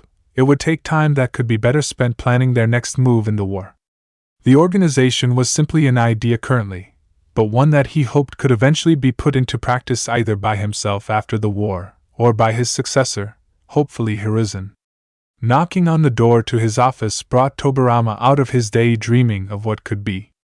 Moving towards the door, Tobirama opened it to be greeted with the sight of Naruto standing on the other side, his clothes unruffled. Looking at the now violet-eyed man, Tobirama was thankful that Naruto had the foresight to change his eye color, because that was something that he had forgotten about. It wouldn't be very good if the Hyuga clan had turned up asking why he received word that there was an unbranded Hyuga member running around. Stepping to the side allowing Naruto into the room, Tobirama then closed the door before moving around to his desk before sitting in his chair facing Naruto. Naruto then sat in the chair opposite him on the other side of the desk. "I'm guessing that the Nibi Jinchūriki has been taken care of." It wasn't a question. Tobirama knew that Naruto shouldn't have had any difficulty killing the Jinchūriki. It wasn't that hard to do for a man of his caliber. "Yes," Naruto responded. The host has been taken care of and the Nibi will take a while before it reforms. So you killed the host? Tobirama presumed. Naruto nodded, confirming what he had thought. There was no reason to save them. From what I have heard, most of the jinchūriki were chosen simply because they were loyal to the village the Biju was given to. They had no other desire than to kill for their country. It would be pointless to let them live when I'm meant to be on your side. Naruto told the Hokage. Naruto was tempted to ask if Tobirama had any information about the Sanbai but figured that he would either get it when this war was over or not. I'll give you your next target as soon as I get it, but don't expect anything for a few days or so, Tobirama said. Why a few days? Wouldn't it be better to attack straight away while the IK's alliance wouldn't know that there was someone capable of killing jinchūriki? Naruto questioned the night aim, but Tobirama shook his head. You forget, Naruto, shinobi can't run as fast as you. We can't cross entire countries in a day. It takes us time to get information about the battlefield, and it doesn't help that the alliance uses their jinchūriki in different battles. We can't predict which battles they will appear in, only guess. The battle that you were just in to the northwest was simply a large gamble by my part to draw out the Nibi jinchūriki by sending out a squad that wasn't equipped to fight a jinchūriki. The jinchūriki had recently attacked an outpost near that position. It was simply a gamble that I used to see if the Nibi would appear for you to take them out, but I highly doubt that it would work again now that we have already used it. The alliance will be weary now of possible traps. Currently, my information says that the Yanbi is near the Land of Lightning, but that information is 3 days old. They would have most likely moved it somewhere else. It would be pointless for you to check it. Tobirama explained to Naruto. So what do I do then? Wait around for IWA, Kumo or Suna to decide to send out some high-value target? Naruto used quotation marks with his fingers in air. And you get some information that isn't out of date by the time that you get it? Naruto asked with a bit of disbelief in his voice. He was meant to act as some sort of flying monkey for Konoha? To go out and do their bidding when they needed it but to fly back into his cage when they didn't? That was definitely not going to happen. Tobirama gave a sigh. He could already tell what Naruto was thinking by his tone. You're not some sort of slave, Naruto, so you can stop thinking about that right now. There is nothing I can do about this, unless you wish to attack IWA, Kumo, Kiri and Suna directly and end the war? Tobirama asked semi-rhetorically. A part of him was really hoping that Naruto would say yes. The other knew that Naruto wouldn't do something like that. Konoha hadn't done anything to deserve such help from him. Naruto gave a sigh. He wished that he could, but he knew there were people who did not deserve to die in each of those villages. He didn't need innocent deaths on his conscience. Very well, Tobirama. If that is all for now, then I would like to retire to my tower. You know where to find me should you need me. With that, Naruto walked out of the room and towards his residence. Tobirama said nothing as Naruto left but turned to look at the map on his desk once the door to his office closed. After Naruto's battle to the northwest of the Land of Fire had brought hope back to the ninja of Konoha, the death of the Biju host had shown that the jinchūriki weren't as powerful as they had believed. All around Fire Country, Konoha ninja spread the story of how a man had single-handedly destroyed the Nibi jinchūriki, saving the lives of many other Konoha ninja. Many thought that this new ninja was simply a phantom, or some divine being who had come to reap vengeance upon the enemies of Konoha. Some thought that they were some secret student of Hashirama Senju and his brother, testing his strength on the battlefield for the first time. Tobirama had enjoyed informing the council of the outcome of the battle a day after Naruto had gotten back before the report had arrived. He had enjoyed it even more when a Chunin burst into the room not 10 minutes after he had told them, handing in a report that said exactly the same thing. It was something that he would give him happy dreams for a while. The death of the Nibi jinchūriki and loss of the Two Tails, along with the battalion of ninja that had accompanied it, had startled the alliance. For over 4 months the Yanbi jinchūriki wasn't seen after Naruto took out its Two Tails counterpart, the 3 hidden villages not willing to risk another one of their jinchūriki in case this person decided to attack again.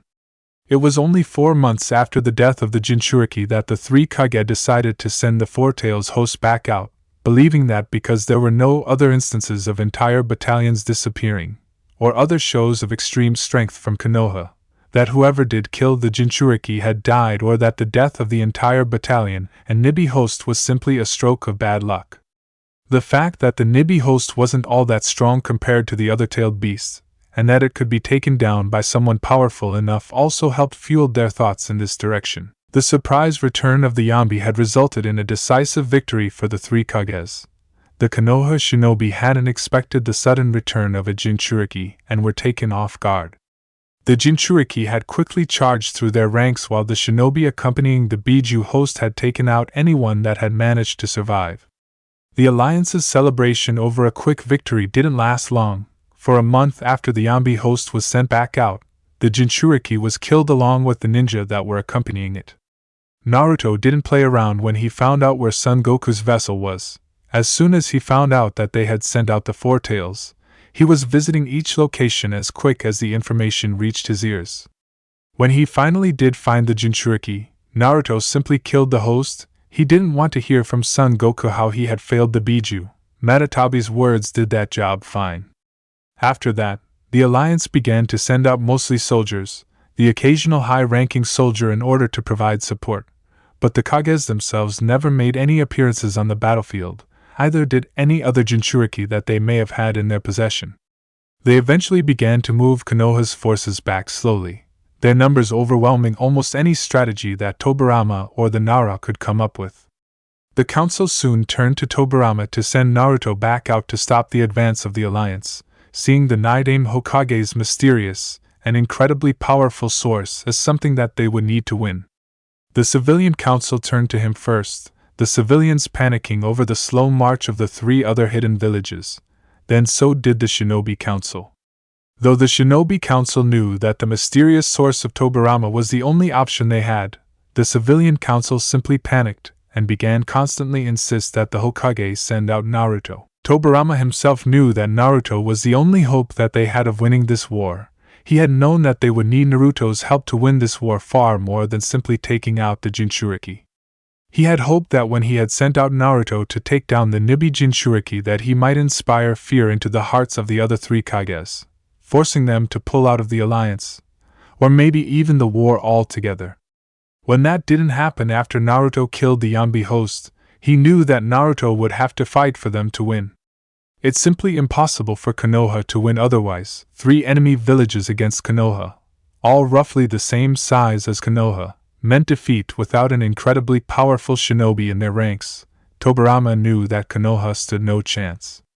And so, when Tobirama received word of a massive army moving down from the north in the 4th year of the war, he quickly came up with a plan to use in situation. It would take a lot daring, skill and luck, but Tobirama was confident it would work. After all, even if it didn't work, they would lose anyway. The sky was dark and cloudy. The occasional lightning bolt would pierce the darkness, lighting up the heavens for a second before the darkness swallowed up what light was visible. There were no birds chirping, there was no sign of animals running around in the area of forest 3 kilometers north from Konoha like there should be. Instead, there was a heavy layer of anticipation, of fear and of determination that hung in the forest. Animals had fled from the area already, an instinct telling them that if they stayed there that they would die. And it was right. The forest was something that enveloped most of the land of fire, reaching almost every corner. What was once inviting and bright had turned as dark as the clouds. Where once people would look up at the trees with awe over their size, they would now look up with fear at the darkness that seemed to inhabit the treetops. Inside that same forest was clearing, incredibly large, spanning a size larger than most could run. It played host to the source of the anticipation, fear and determination that seemed to cover the forest like a blanket. On opposite sides of the clearing stood 2 armies, one quite large, yet the other seemed to dwarf the first, being 2, perhaps 3, times larger than the other. On the side closest to Konoha stood the smaller of the 2 sides, consisting of Konoha ninja, hundreds of ninja all wearing a headband with a metal plaque with a leaf insignia carved onto the metal signifying their allegiance to the village hidden in the leaves. Konohagakure. These ninja were posing a final stand against the combined might of 3 other villages. Many were scared, but all of them loved their village and the families that lived in it more than their fear of death. Standing at the forefront of Leaf Ninja was Tobarama Senju, their Nidaime Hokage. Opposite to Konoha Ninja was the combined might of the villages Sunagakure, Iwagakure and Kumogakure, the villages hidden in the sand, stone and clouds respectively. The combined might of the three villages easily outstripped their opponent. It was plainly seen by anyone. Thousands of ninja wearing headbands depicting the symbol of their own village were assembled against the hundreds of their opponents. One might call it overkill, but the leaders of these three villages wanted to be certain that Konoha would be crushed in this battle, that they wouldn't pull out some last card to play that would take the off guard. Three ninjas stood at the head of this massive army of shinobi: the Shodai Kazekage, Fujin Nanamatu, the Shodai Tsuchikage, Kachirama Kamizuru, and the Nidaime Reikage, Lotambai Swaba. All three knew that Tobarama would have some sort of plan. With the Nara clan residing in that Konoha, it was almost impossible for Tobarama not to have some kind of plan. That was why they needed to strike first, and to neutralize any sort of plan that he may have in store for them. Tobarama knew that his plan all hinged on Naruto sensing an attack coming and how quickly he could react. It was an incredibly large gamble on his part for this plan to work, but he had faith in Naruto's abilities. He couldn't afford not to. Tobarama-sensei. The Nidaime turned around to face his student, Hiruzen Sarutobi. His preferred successor had a serious face on as he gazed at his teacher, dressed in his gray metal armor. Are you sure that this is the best course of action? You know that they have at least several powerful shinobi, as well as a jinchūriki. Why a head-on assault? Tobarama's student questioned. It had come as quite a surprise to almost everyone when the news reached Konoha. Apparently IWA had discovered that Takigakure possessed the Nanabi, the seven-tailed rhinoceros beetle, and then taken the jinchūriki by force and were now using the jinchūriki as a substitute for the ones they had lost. None of the three hidden villages were willing to risk their own jinchūriki in this battle. Even if they were confident, they would rather keep them safely in their own hidden village.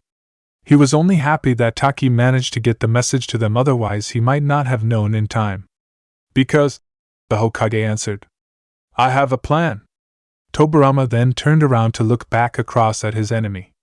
Tobarama knew that if he told anyone this plan, that if the council heard it, that they would probably relieve him of his post. He knew that they most likely would if he survived. It was one of the reasons that he had already named Hiruzen as his successor before they left, leaving the official notice on his desk, as well as another note for Hiruzen himself in his desk.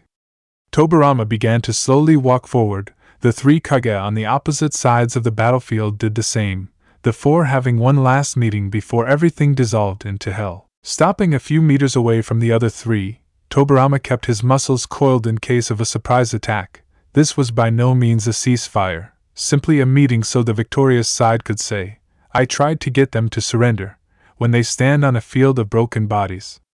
Will you surrender, Hokage Dano? The Kazekage, Fujinma asked as soon as Tobarama was within hearing range. Will you, Kazekage Dano? Tobarama responded with a slight smirk. Because if you don't, I can guarantee that your successor would have wished you did. A plea for surrender and a threat along with a small smirk to indicate that the speaker knew something you didn't. This was the kind of verbal sparring caused the Kage to brush up on the language of politics. If not, you'd get eaten alive. I'd watch my words if I were you, Hokage. Your village isn't as strong as you think it is. Your brother thought he was stronger than he actually was, and look where that got him. At the Reikage's words, Tobarama felt a burst of anger before it was ruthlessly crushed. Now wasn't the time for him to get angry. The Reikage was either a muscle-bound idiot who could only respect those from Kumo, or he didn't know proper strength when he saw it. Either way, Tobarama had no reason to rise to his jabs. You may say that now, Reikage, but I guarantee that by the end of this battle you will wish that you had never crossed the village hidden in the leaves. Tobarama told the lightning shadow with confidence and a small smirk still adoring his face. While the Reikage simply gave a small scoff, Tobarama saw the Kazekage shift slightly and the Tsuchikage frown slightly. It was subtle, but it was enough for Tobarama to notice. This was good, always attempts to sow the seeds of doubt into an opponent. Unfortunately for you, Tobarama, you made one small mistake when you chose the venue for our final battle, the Tsuchikage said, speaking up for the first time, also wanting to skip the theatrics that came with these conversations. Oh really? Tobarama said skeptically. And what mistake did I commit when I chose this place as our battlefield? Tobarama raised a slight eyebrow with the question. There was no mistake in choosing this clearing as the final stand of Konoha in this war. Yes, the Otsutsuki said with a small smile which was accompanied by a larger one on the face of the Reikage. The face of the Kazekage remained blank. It was too close to Konoha. Kachirama revealed to the Senju before raising his left arm till it formed an L shape with an open palm. The first Kage of Iwa then scrunched his hand up into a fist. Almost immediately, from the side housing the alliance between three villages, two figures rose into the air, racing through hand seals as they did. Tobarama immediately recognized one of the rising people as Mu, his bandaged form easily recognizable. The other was much younger, roughly the age of Hiruzen if Tobarama had to guess, wearing some kind of black body suit with armor attached and a headband worn like a bandana. As he ascended to a position in the air, Tobarama saw the sign of a jinchūriki, dust release, technique being formed, a transparent shape with bright light inside. Behind him, Tobarama could hear the yells coming from the many Konoha shinobi over what the two jinchūriki users and why he was just standing there doing nothing. Mu was the first one formed the infamous transparent cylinder. His companion was next, slower by a larger margin. His cylinder was also smaller than the person floating next to him, a sign that they were a novice at using jinchūriki. Finally, once Mu's companion had charged up the technique, both swiveled so that they were aiming at the village visible in the distance, Konohagakure. Tobarama could hear that his ninja had realized the same thing. There were yells of realization, but most seemed too shocked to do anything but watch. How does it feel to watch as your village is destroyed, Hokage Dano? The Otsutsuki asked as the two jinchūriki users got ready to fire their attacks. Tobarama could feel the smirk that Kachirama had on his face. Did you really think that I wouldn't have accounted for this possibility, Otsutsuki Dano? Tobarama questioned with a smile, shocking the three Kage. None of the Kages had time to ask what he meant at twin voices rung through the air. Jinchūriki, Genkai Hakuri no Jutsu, dust release, detachment of the primitive world technique. Both Mu and his companion yelled out the name of their technique as beam of energy erupted from the clear cylinders, racing on a crash course with the village of Konoha. All of those in the clearing seemed to quieten down. The twin beams raced through the air towards the village hidden in the leaves. As it looked like it was about to impact the wall of Konoha, a great deep blue barrier sprung up in front of the village blocking the jinchūriki attack. Those watching could only watch, open-mouthed, as one of the most devastating jutsu known to the ninja world was blocked by a shield. Tobarama heard the gasp from the three Kages and couldn't stop the small smirk that wormed its way to his face. He would show how strong Konoha was. Eventually, Mu and his companion discontinued their attack, not being able to hold up against the constant chakra drain, and remained in the air. The shield remained for several seconds after the attack relented before it disappeared, leaving Konoha looking like nothing happened.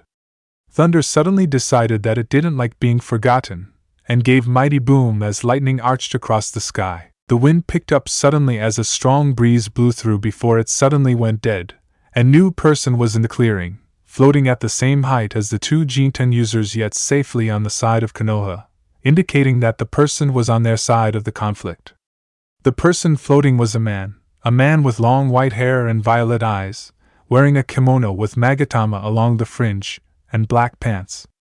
There were no shoes on his feet as well as no forehead protector. The newcomer excluded an aura of power and confidence so strong that even the shinobi on either side of the battlefield could feel it. Almost immediately, Fujinma and his fellow Kage knew that this was the person who had killed the jinchūriki for the Yambi and Nibi. The man seemed to survey the area, assessing it with a level of scrutiny before his blank eyes were turned to the three Kage beneath him. None of the three could tell what the man was thinking when he gazed at them, his eyes not betraying any emotion. Now then, Tobarama said as the three Kages turned to his voice. Would you like to surrender? He asked again. The Kazekage shifted his gaze between the Tobarama and the floating figure, while the Otsutsuki simply gave Tobarama a hardened stare, and the Reikage did the same. I'll take that as a no. I will let you all retreat back to your ninja, but after that I will attack. Tobirama raised a hand and gestured behind the 3 Kages, but none of them moved. There was a tense standoff between the 4 Kages before the Kazekage began to slowly step backwards before turning around and walking away. The Otsutsuki doing the same a few seconds later. The Reikage, however, remained where he was, not moving, and looking Tobirama right in the eye. While ordinarily the Reikage, while incredibly disrespectful and passing himself off as someone with mostly brawn and little brains, had enough common sense to know when someone was powerful enough that he had to back off. However, Tobirama allowing them to walk back to their side struck the man's pride. The Hokage didn't think that they were strong enough to take him, so he was allowing them to walk back to their side. Did he think that they were so weak? Whatever Lotanbai's mind inferred from Tobirama's words, it enraged the second lightning shadow, striking the man's pride dead, on the battlefield, in front of his men. It was something that Lotanbai couldn't and wouldn't let stand. Raitun!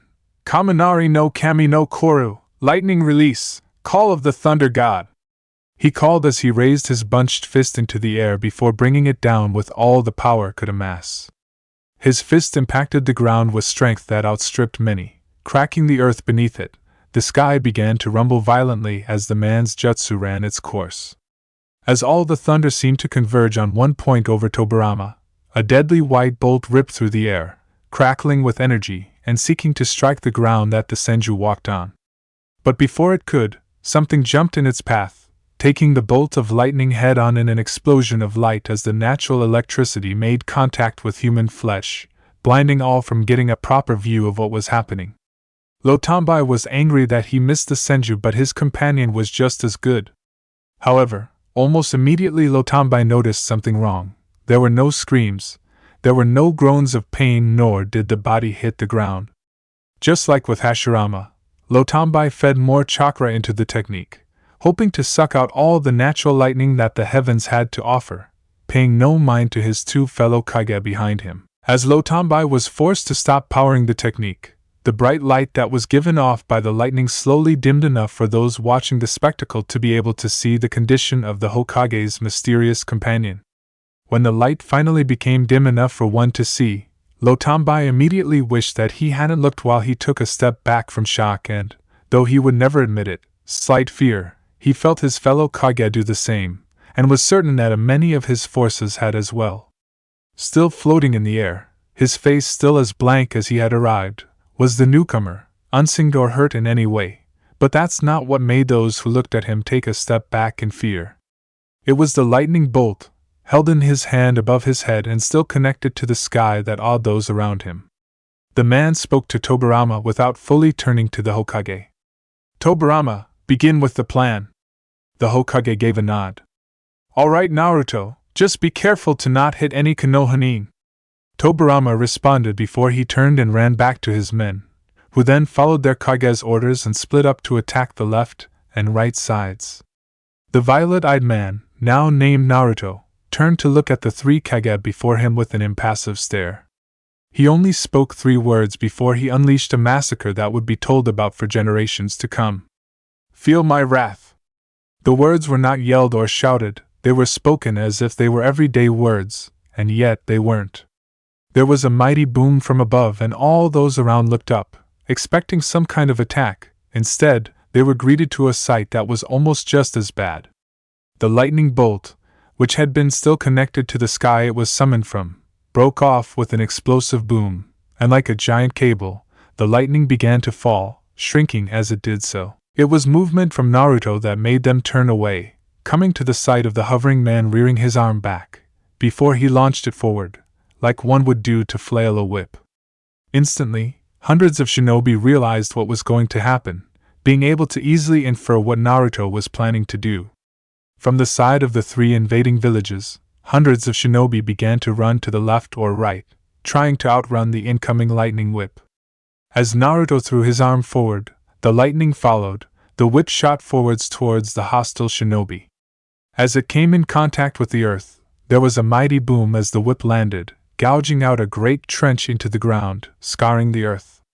All 3 Kage, and a majority of their gathered shinobi managed to dodge the massive whip, but even so, hundreds were killed by the gigantic elemental weapon. Naruto let go of the whip when it hit the ground, allowing the electricity to be absorbed back into the earth. Facing the large mass of shinobi before him on the opposite side of the clearing, Naruto launched himself forward with tremendous speed, crossing the space within seconds. Appearing before the stunned shinobi of Iwa, Suna and Kumo, before he appeared to take a deep breath through his nose, rearing back slightly as he did so, before he opened his mouth and exhaled, unleashing a torrent of flames from his mouth. Shinobi were incinerated on the spot, many were killed by the heat, others were crippled by burns, and some fainted from the intense heat that the flames gave off. The fire roared forward, consuming everything in its path, leaving no survivors. Naruto then closed his mouth and stood up straight, holding out his hand as he did so. The plume of fire that he had released onto the world still kept roaring forward even without his help. He then scrunched his fist up, as if grabbing something that no one could see, before he pulled his hand back. The result was visible immediately. The fire that had been continuing seemed to stop and reverse its course, retracing its path and now aimed at Naruto. Just as it looked like it was about to incinerate, the flames split into two before they swerved around him, and met again behind him. As the two flames did so, they rose as a pillar of fire that quickly gained an immense height.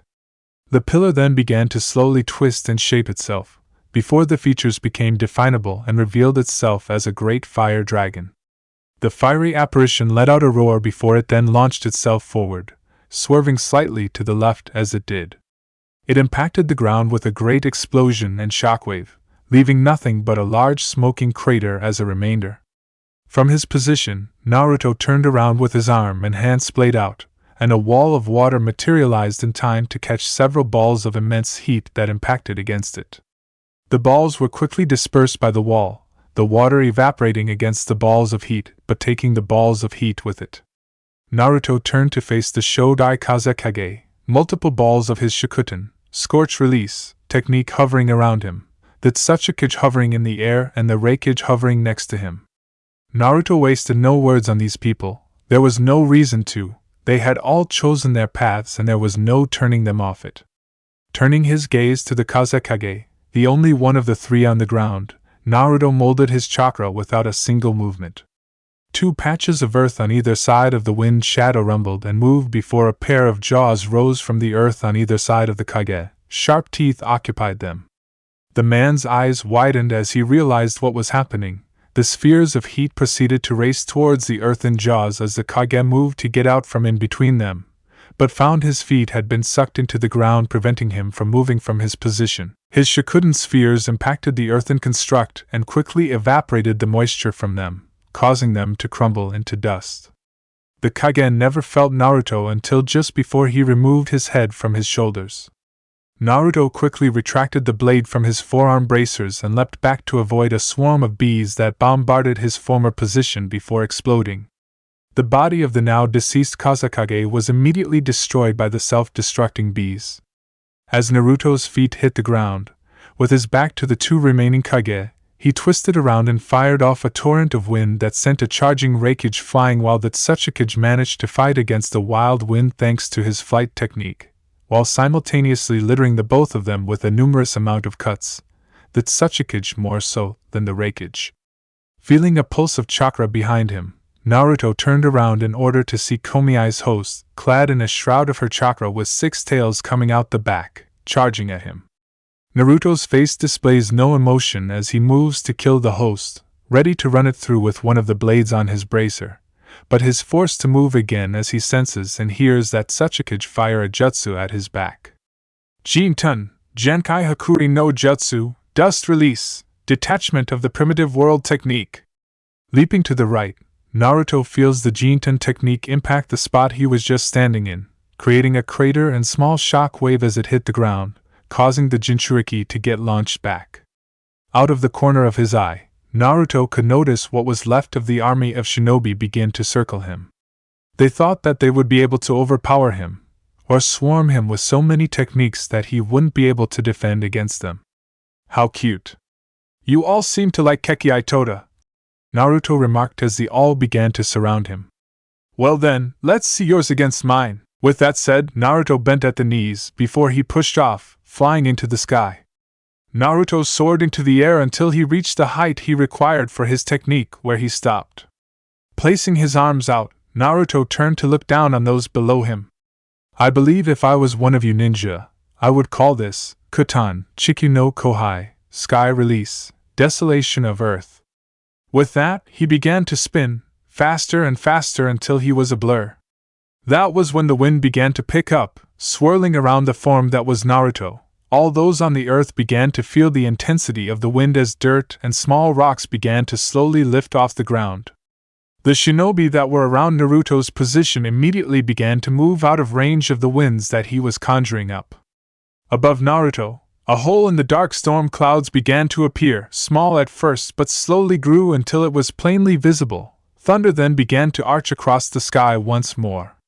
The wind began to increase in ferocity again, and slowly, a funnel of wind slowly descended from the sky, dropping slowly, enveloping Naruto's rapidly spinning form, and continued to the ground where it met the earth with a crash. Immediately, the wind began to pick up again as earth and sky met. The now fully formed tornado began to twist and move as it then began to gain direction, traveling straight towards Otsutsuki and what remained of his ninja forces. Lightning then began to strike at the ground, bolts of electricity hit trees, setting them alight. A larger than normal, pure white streak of thunder struck the tornado, roughly the area where Naruto would be if he hadn't moved from his position. The Otsutsuki first thought that perhaps Naruto had lost control of the jutsu or whatever it was he was doing, but was quickly proved wrong when, instead of the lightning bolt dissipating or the tornado slowing down, the force of nature then began to crackle with lightning as it arched all over the tornado's form. Lightning surged around the gigantic wind funnel, sometimes striking outside of the most destructive form of wind, but it was mostly kept contained, striking any object unlucky enough to be sucked into the wind's grasp. As the Otsutsuki looked at the massive technique, he knew, in his heart, that he had angered some sort of god today. One with the power to level all of the hidden villages if the so chose. Turning around to look at whatever men were left, Hagoromo Kamizuru gave his men one last order. Retreat! He tried to shout over the wind. Retreat all of you! Get out of here! The men seemed to register what their Kage was saying as they began to turn and run away as fast as they could manage. The Otsutsuki also made a movement to fly away, but as he did so, the immense force of the winds the tornado was giving off washed over him, along with his men, pulling all of them off the ground and dragging them into the heart of the electrified cylinder of wind. Hundreds died as the lightning struck without mercy, the winds tore and cut as each shinobi died, a victim of the insurmountable destructive power the technique held. Hagoromo fought against the winds that were keeping him within their grasp, trying to pull free using his flight technique but to no avail. The Otsutsuki pushed against the gale force winds, trying to desperately find some way out, until one strong gust sucked him into the heart of the storm. For those out of its range, none could take their eyes off the monolithic tornado. They could only watch as it utterly decimated to the forces around it without mercy, sucking them into its grip before it struck them with the lightning that inhabited it. The earth wasn't spared either. Rocks and trees were ripped from the ground as absorbed into the tornado, a victim of its wild winds. Once the Otsutsuki was sucked up, however, the tornado began to slow, its winds dimmed in strength, and the lightning was finally dispersed. The wall of wind finally slowed to a crawl before stopping altogether, leaving Naruto, floating high up in the sky. Turning his gaze to the battlefield, Naruto began to search for any other pockets of hostile shinobi in the area. He finally found one in the form of Komiai's host. The jinchūriki was trying to hide in the tree line, along with other enemy shinobi, several hundred if he had to guess, what remained of the once massive army of thousands. Cutting the supply of wind chakra that was keeping him afloat in the air, Naruto began to fall fast. Many watching thought that he might have exhausted himself, but this was proven incorrect when they watched him angle himself so that he was falling feet first. A few shinobi, stuck watching the descent of Naruto, tracked where he was going to land. Directly over where Komiai's host was hiding along with their hidden shinobi, the jinchūriki seemed to realize this and immediately ordered people to move so none were caught in the crater that would form when Naruto's body hit the earth at such speed. As he neared the ground, Naruto reared his fist back, charging a single tenketsu, chakra point, with as much chakra as he dared. Just as he was 10 meters from the ground, Naruto thrust his fist forward, with a yell as he did so. Earth Shatter Impact! As his fist impacted with the ground, Naruto released all of the contained chakra in one enhanced punch. The earth split and cracked, the ground buckled, trees became uprooted, chunks of earth shifted as the chakra-enhanced strength shattered the ground, sending almost all those around flying and rearranging the surrounding land. A shockwave was expelled, knocking down whatever trees managed to resist being uprooted from the shifting ground. At the heart of the impact, a crater was formed, a large one several meters deep at the center and littered with the bodies of several shinobi that hadn't been launched from the impact. At the center, kneeling on the ground, was Naruto, still not showing any sign of damage or wear. The violet-eyed man stood up after a few seconds and looked around, searching for something, before finding it. Exiting the crater, Naruto walked over the cracked ground, split earth and torn up trees, avoiding the gruesome remains the shinobi that littered the ground, until he came upon what he wanted to find. Komiai's jinchūriki was lying against the remains of a tree. Blood dribbled from his lip and from a wound in his side along with a large gash on his leg. Numerous other cuts and bruises littered his body, but those closed up quickly. His left arm was obviously broken from the unnatural position it was in, the same with his right leg. Naruto was also quite certain that his spine was broken and that there was most likely massive internal bleeding. It was a miracle that this man was alive at all, and he had the biju sealed inside his gut to thank for that. But even with all that, it was still unlikely that the man would survive. His wounds were too numerous to heal in time. What? The man spat out, more blood dribbling over his lips and down his chin as he did so. His brown hair was caked with blood from a wound on the side of his head, his gray eyes were half open, the man was probably suffering from blood loss. Come to finish the job? He began to wheeze and cough, most likely from a punctured lung. Naruto didn't pay any attention to this as he looked down at the fallen man. Why did you stay and fight? Naruto questioned the injured person. Why did you stay and fight when you could have left and returned to your village? When Tobirama had told him of his plan, along with the new information that the Nanabi Jinchuriki would be there after being forcibly taken from their village, he would have expected the Biju vessel would try to run at the first opportunity. The host gave a weak chuckle. When I was in Taki, he began, I was treated as a monster for what I hold by everyone in my village. I was called a demon in human flesh by all my friends and what little family that was alive after it was sealed in me. When Iwa and Kumo stormed Taki, I initially fought back simply because Taki was the only place I'd ever called home, but the Otsutsuki told me that if I joined them, that I wouldn't be treated as a monster or some third-class citizen. The man was forced to stop to hack up some blood that tried to accumulate in his lungs. He spat out a bit of blood before continuing. They said that I would be treated like a hero for holding back a biju. That's why I fought for them. They promised that I wouldn't be hated. Naruto looked at the man and for the first time in a long time, felt pity for someone. This man had been damned because one of his family was sealed inside his gut. All he wanted was acceptance, to be treated right instead of like an outcast. This man didn't deserve to suffer for that. But even so, Naruto wanted to find out a little more information before he made any decisions about what to do with this man. Your biju, do you blame them for what happened? When the man looked confused, Naruto elaborated. Do you blame the Nanabi for what happened in your life? Do you blame it for you being a social outcast? No, the man said. I don't blame the Nanabi for anything, it didn't get asked to be sealed inside of me. This man was only looking for a place he could call home. Naruto realized. He didn't want to fight, but wanted a place to call his own. Naruto was just about to open his mouth to ask the man something when he was beaten to the punch.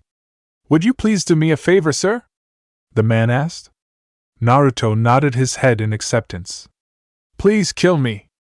At the slight widening of Naruto's eyes, the man went on. I know that I will not survive these injuries, and the Nanabi can't heal everything. All I ask is that you ease my pain, and let me see the family in the heavens that I have been denied on earth.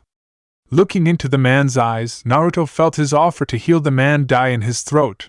The eyes were of someone who wanted rest, someone who felt they had nothing to live for. Naruto had seen these eyes many times in his life, on the faces of those who lost all that they knew and loved, on the faces of those who had simply taken too much hate and couldn't bear it anymore. What about going to IWA or Kumo? You said that they would treat you like a hero. Would you still go there if you could? Naruto questioned the man. He wasn't going to do anything to the man unless he was certain of his fate. No, the man said after a silence. With Otsutsuki dead, I don't know what kind of reception I'd get. The man seemed genuine, but I don't know what kind of greeting I'd get in IWA if I turned up when their leader didn't. Naruto looked at the Biju host. He could see that the man didn't have very long left, an hour or two at the most before he bleed out, Komiai's chakra healing him or not. Very well, Naruto said solemnly. If you wish to die, then I will grant you death. The man smiled slightly, showing of his bloody teeth, before he closed his eyes. Naruto extended the largest blade on his bracer and with a quick swing, disconnected the jinchūriki's head from his shoulders. As the demonic chakra bubbled up to the surface, burning and incinerating the insides of the once living man, Naruto leapt back out of range as the chakra exploded outwards. Out of range of the explosion, Naruto watched as Chome became free from her confinement. With his knees free, Naruto turned to search for Tobirama and his ninja who had attacked the eastern and western flank of the enemy. Locating the man's chakra signature, Naruto took off in that direction, sprinting over broken trees and destroyed bodies with speed that would put highly skilled ninja to shame. Within seconds, Naruto had gotten out of the zone that had been hit by his enhanced punch, and was weaving in and out of trees. Finally getting within visual range of where he tracked Tobirama's chakra signature to, Naruto immediately noticed 10 or 20 ninja all standing in a circle around something, each of them injured but nothing serious enough to warrant immediate medical attention. He also noticed several people lying on the ground to the side of the circle. All of them had a limb wrapped and were unconscious. Stepping forward to the circle, people immediately began to notice him and step to the side. Whether out of fear or respect of his skill on the battlefield, Naruto didn't care to try and find out which it was at the moment. When the last person stepped aside, Naruto finally got to see what people were crowding around. It was Hiruzen leaning over the body of his mentor, Tobirama, who sported a bloody hole in his chest.